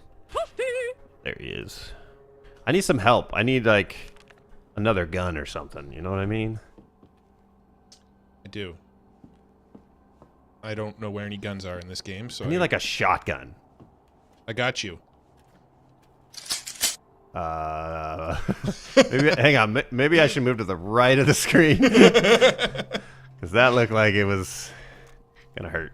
All right, so Resident Evil 2, super scary, and probably one of those streams that is better if I just shut up and let you enjoy it.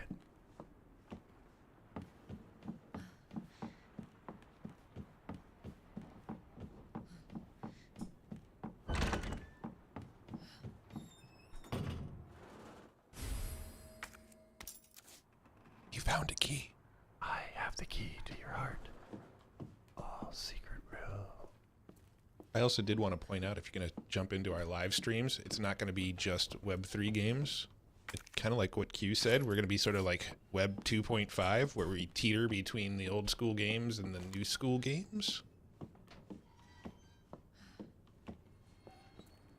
Because at the end of the day, we like games. I like how you were like talking like you're in the library. I'm trying to be quiet. I need you to focus here. There might be something trying to murder you at any moment. Excuse me. This reminds me of when I see people at festivals. And they just took too many drugs, and they're like, I fucked up. And I come up to them. Are you okay? And they're like embarrassed, and they're like, yeah. I'm like, all right, drink water. Goodbye. That's exactly what I do. Hey, I said no. You go wash your hands, and then you can use the front door. All right, it's taking more ammo than I would have liked, but also... Damn. That is one hardy zombie. Yep. Shoot him in the head. He was doing the Titanic thing. Claire, no. All right. Well, I think I'm going to stop Resident Evil 2, and I think we'll play another scary game. Because, yeah, I'll get lost in this. You know how it is when we play games. Oh, yeah. Next thing we'll know, we'll be like, oh, shoot, it's 4 o'clock Pacific time, and we should probably stop playing video games. Right. When I've been playing Link to the Past, I've been using that as like my carrot on the stick at the end of the day of like, all right, just finish this little checklist of things, and then you get to play Link to the Past. What ends up happening is I start Link to the Past at like 10 p.m. and then end up playing until like 1:30 and then lose track of it and lose sleep over it. I would not suggest it to others. Getting sleep is better than playing video games. Depends on what game you're Yes, playing. it's debatable. There's this cool sleep game that I have.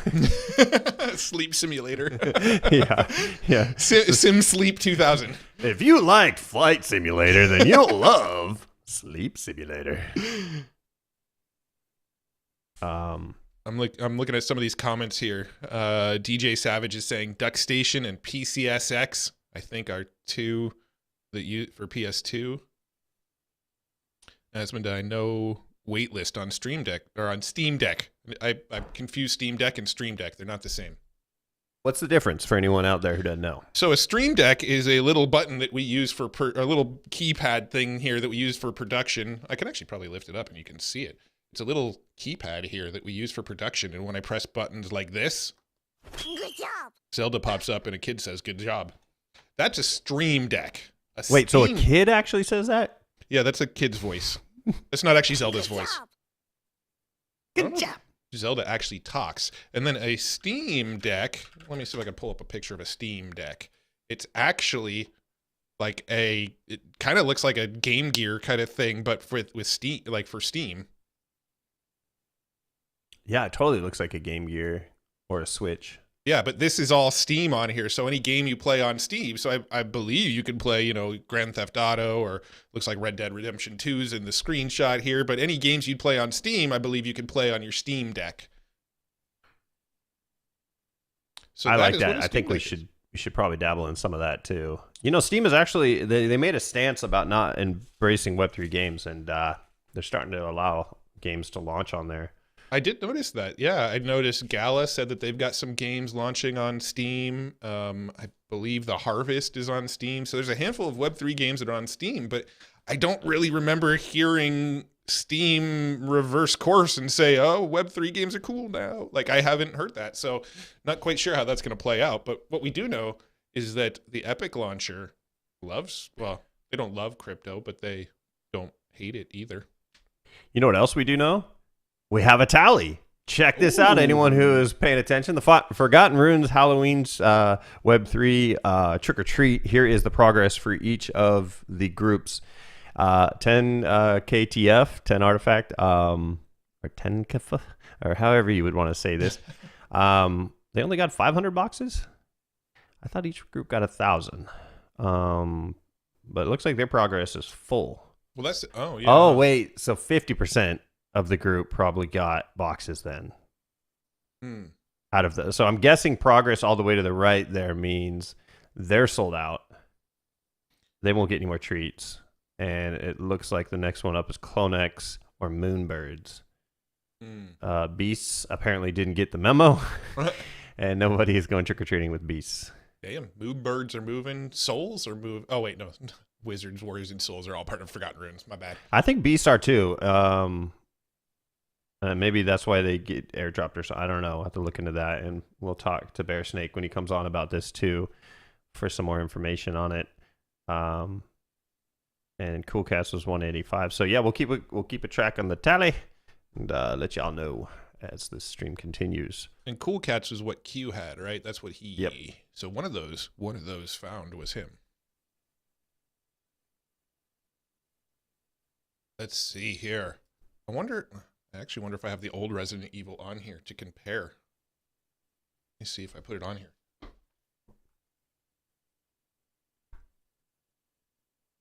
I can move into the box over there, but I can't reach the spooky Halloween store girl. Ooh. Got some breaking news real quick. Some more Elon breaking news from our man Greg. He says breaking Elon Musk has been suspended. And I clicked on his account and sure enough, at Elon Musk. That's not actually his real account though. That's like somebody used like a weird letter that looks like it or something, or like the L is really a 1 or something like that. What? Yeah, do a search for Elon Musk and you'll see that his real account. This is why you have a exists. co-host. This is why you have a co-host. Yeah, if you do a search for Elon Musk, he actually does own Twitter, so I don't think he would ban himself. There you go. See, still there. Wow, how'd they do that? It must be magic. All right. Well, breaking news. Buffalo fooled again by our man Greg. Damn you, Greg. Can I ever make you a reporter on this show? Damn it, Greg. Oh, damn it, Greg. You can say yep now too, Greg. I have Zombies Ate My Neighbors on here, but yeah, give that a whirl. Anyone have. who's never seen it before. I've never seen it before. I've never actually played it. Let's see. That's even better. Let's see. Which one do I need? Oh, sure, that one. Sega. I'm not sure if there's supposed to be sound during this part. Oh, there it is. Oh. I don't know why it's cropped weirdly. Well, that doesn't work very well. Yeah. I mean, it's not the experience you really want to have. Maybe there's something in options. I'm so confused. Well, maybe I'm not going to play Zombies Ate My Neighbor because I think I have a bad ROM of it. Oh, no.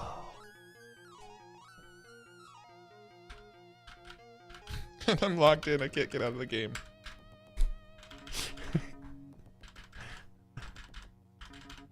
Son of a... I have to log out of the game.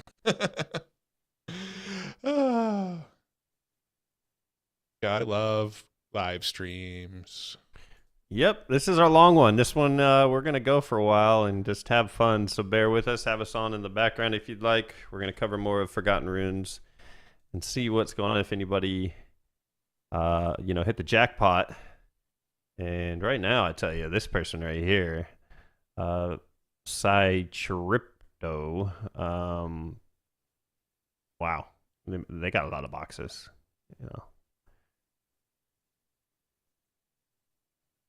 Let's see what else we got. Yeah, somebody's slimed them. Somebody got slimed. So this is what a treat looks like for a doodle. So that slime overlays on the doodle, but that's not like a permanent thing, right? No, I think that's only maybe for the day. But we'll ask Bear Snake when they come in. There's a lot of details that they're going to be privy to that they're like, nope, your Bored Ape is just screwed now. It's just got slime on it forever for the rest of your life.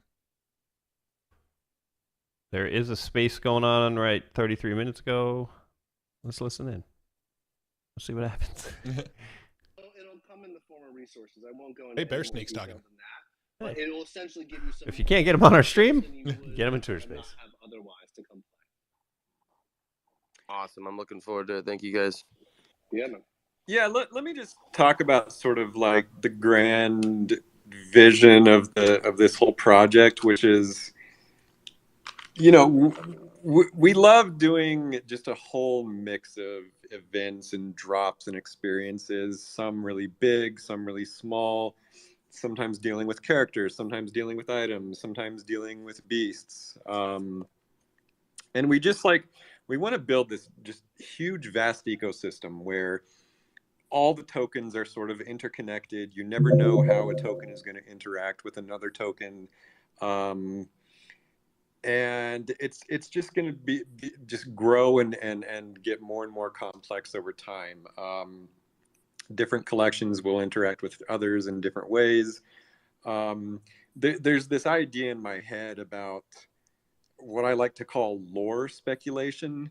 So, the crypto community, speculation is a thing that happens all throughout it. And often speculation happens on top of just functionality and tokenomics and more. It's usually more financialized, but this idea of lore speculation is something that's really fun for me.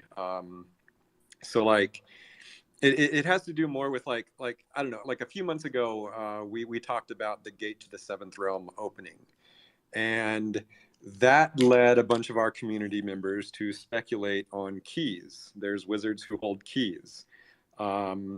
And so people bought up all the wizards holding keys, and then eventually they were able to use those key holding wizards to help open that door. This is what I mean by lore speculation. So it's more about like looking at your item, what is the story behind it, or what is the future story potential, and just sort of trying to predict if that can be used in like another like story utility, I guess. But yeah, so it's not necessarily like every single treat from this collection is going to be used in like one singular specific event in the future. It's like some of these will be used for one event, and some will be used for another event. And it's just it's the Runiverse is complex, and it's never super straightforward. There's always mystery. There's always it's just something that I think I want to keep the community always guessing and having fun. Yeah, I'm kind of rambling. My attention is really divided right now. I'm trying to like pay attention to the Discord and Twitter. And just like us, sir. Don't worry. This is a much different space than Wizard Wednesday. We know the feeling, indeed. But yeah, so, Bear Luck, go ahead. Here's Bear. Save me from my rambling. Okay, be quiet. Yeah, okay. Hush, little elf. Don't say a word. Yeah. Yeah, that's actually my daily sort of conundrum is like Discord, Twitter, Magic Machine server. Yeah. Just like every day pinging back and forth. And right now I'm just one of the So we're gonna leave that group there. That is a Twitter space going on right now. Wanted to see what that'd be like bringing that into the stream.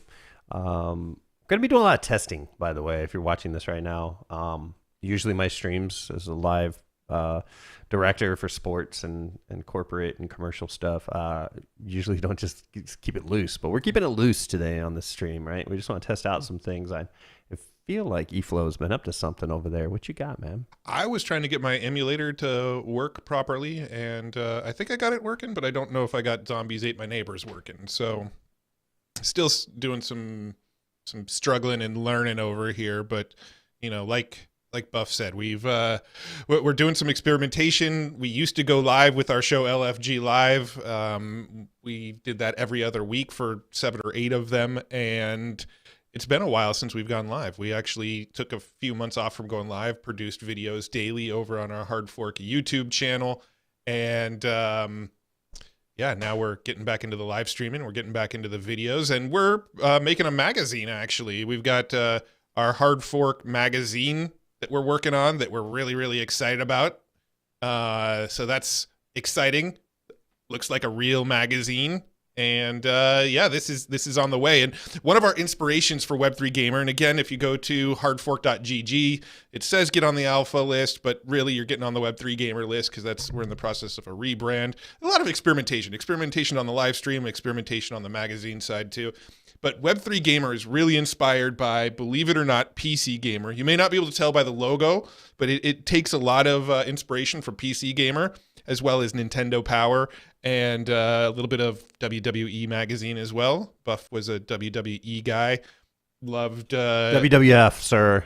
Oh, sorry, WWF. I don't want to get sued, though. Are we going to get sued by the World Wildlife Foundation? Bring it on, pandas. But yeah, a lot of inspiration, and the early issues. I'm going to be honest. The early issues are going to look similar to maybe more emails that you're used to, but the plan is to evolve it into where you're getting a magazine. Like you're getting something really sexy every month or every week, where you feel like you're reading a PC Gamer and getting what's going on in the world of Web3 gaming and Web2 gaming. We're talking about the past, present, and future of gaming with what we're doing here. So it's not just Web3. We're going to bring in the old school shit as well. Speaking of old school shit as well. Where's he going with this? Where am I going with this? Oh, we don't cut to that. I'm not set up for that camera. Nintendo Power. This isn't look at that. This Hulk Hogan doing his giant leg drop on Earthquake. I love how they made the logo of WWF see-through. Oh yeah, right. And these are all going to get real crazy here as I look at it. But this is the Undertaker. I bought a bunch of these magazines on eBay, man. My favorite one so far, March 1998. Who's that guy right there? Do you know that guy? The Giant. See, even if you weren't big in wrestling, you know Andre the Giant. Yeah, but I've seen The Princess Bride a million times. Go to your room, sir. What, you're not a Princess Bride fan? I love Princess Bride. Are you kidding me? Anybody want a peanut? It's we're just going off of the retro vibe of all the best magazines when you were a kid that you subscribed to. That's the vibe we're going through with Web3 Gaming, Gamer Magazine, and can't wait for people to subscribe and start to submit too. That's the other thing. Is just like we're only 2 people here. I know that there might be a lot going on, but we're really only 2 crazy cats trying to get this off the ground, and community is going to be a huge part of this, along with people that can write articles, do research, and want to get exposure. And so we're really excited for Web3 Gamer to blow up with other people. What do they call it? Ghostwriters or remote writers, anybody that writes articles that would love to get exposure. And you're writing about Web3 gaming. Well, Web3 Gamer is the place. So we're excited to see who comes on board as somebody that would do reports weekly on that. Absolutely. Yeah, we're small now. There's 2 of us, but we do want to grow this into something much bigger than ourselves. It's not the plan to be the Buff and eFlow show forever. So we want to grow this into a larger network and bring other creators on board who love Web3 gaming, who love gaming in general as much as we do. Yes. And there is only 2 of us, and we're going to take a quick commercial break, and we will be back here in a second to check in with some stuff. And you are watching the Hard4 Gaming Web3 Gamer Forgotten Runes Wizard Colt Web3 Halloween Special Extravaganza featuring Undead Blocks gameplay, Nifty Q, and Bear Snake, the co-founder of Forgotten Runes. And we'll be right back after this quick commercial break.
All right, we're back. Hey, I got something that's really going to put you in that festive spirit. Oh, you do? I'm going to pull up my sign again.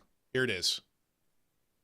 It is Halloween. There you I go. I like your sign, sir. I really do. And I think if we could only just get it kind of updated to this. Ooh. It is Halloween. Yeah, your sign is better. You outdid me. You win. Yeah. Well, someone had to die for me to use that sign. You had to kill somebody and put it on their tombstone. I mean, they actually had a will of what they wanted on their tombstone, but you're like, no, we had an agreement. It's true. It is Halloween. It's true.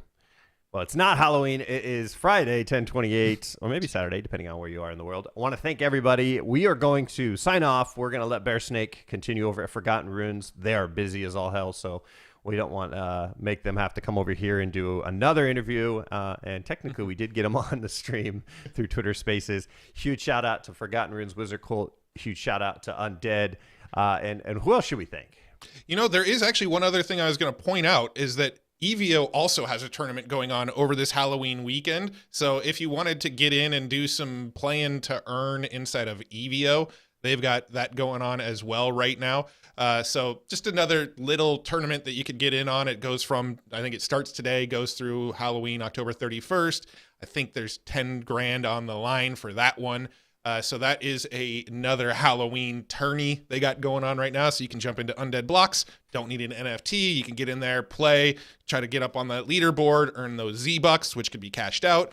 And you can get into EVO. Again, you don't need an NFT to play in their existing tournament. You just get in, you play, you try to get up on the leaderboard, and you can win some tokens there. So 2 cool Halloween contests going on, both first-person shooters, both tournament-based. Wanted to give both those a shout out because I like sharing alpha if I got the alpha. Just always sharing is caring, man. I love it. I want to thank you for being on board with me today for this show. This is a fun stream. We tested a lot of things that you don't see other content creators doing. Playing a game with the actual audio and having a great mic and having great video. We're trying to put that all together here so that when Web3 gaming starts to take off, well, we're here and we're going to be one of the best content creating groups because we're our standard. We want to be, well, you know, I mean, I'm going to guess that we're going to bring other groups in too. So we're all part of it all. See how I try to get out of that one. But I thank you all. I wish you all a happy Halloween. November, we're going to have a lot of streams, a lot of gameplay, a lot of great content. So Halloween, November, we're going to have a lot of streams, a lot of gameplay, a lot of great content. So look forward to the first edition of Web3 Gamer. Subscribe at hardfork.gg. And my man Iflo will let you take us out. Yeah, so it's been fun. I thank everybody for joining us. And I'm pretty much just going to repeat everything that Buff just said. So instead of doing that, thanks for joining us. Happy Halloween, everybody. And one last toasty. Toasty! Beautiful.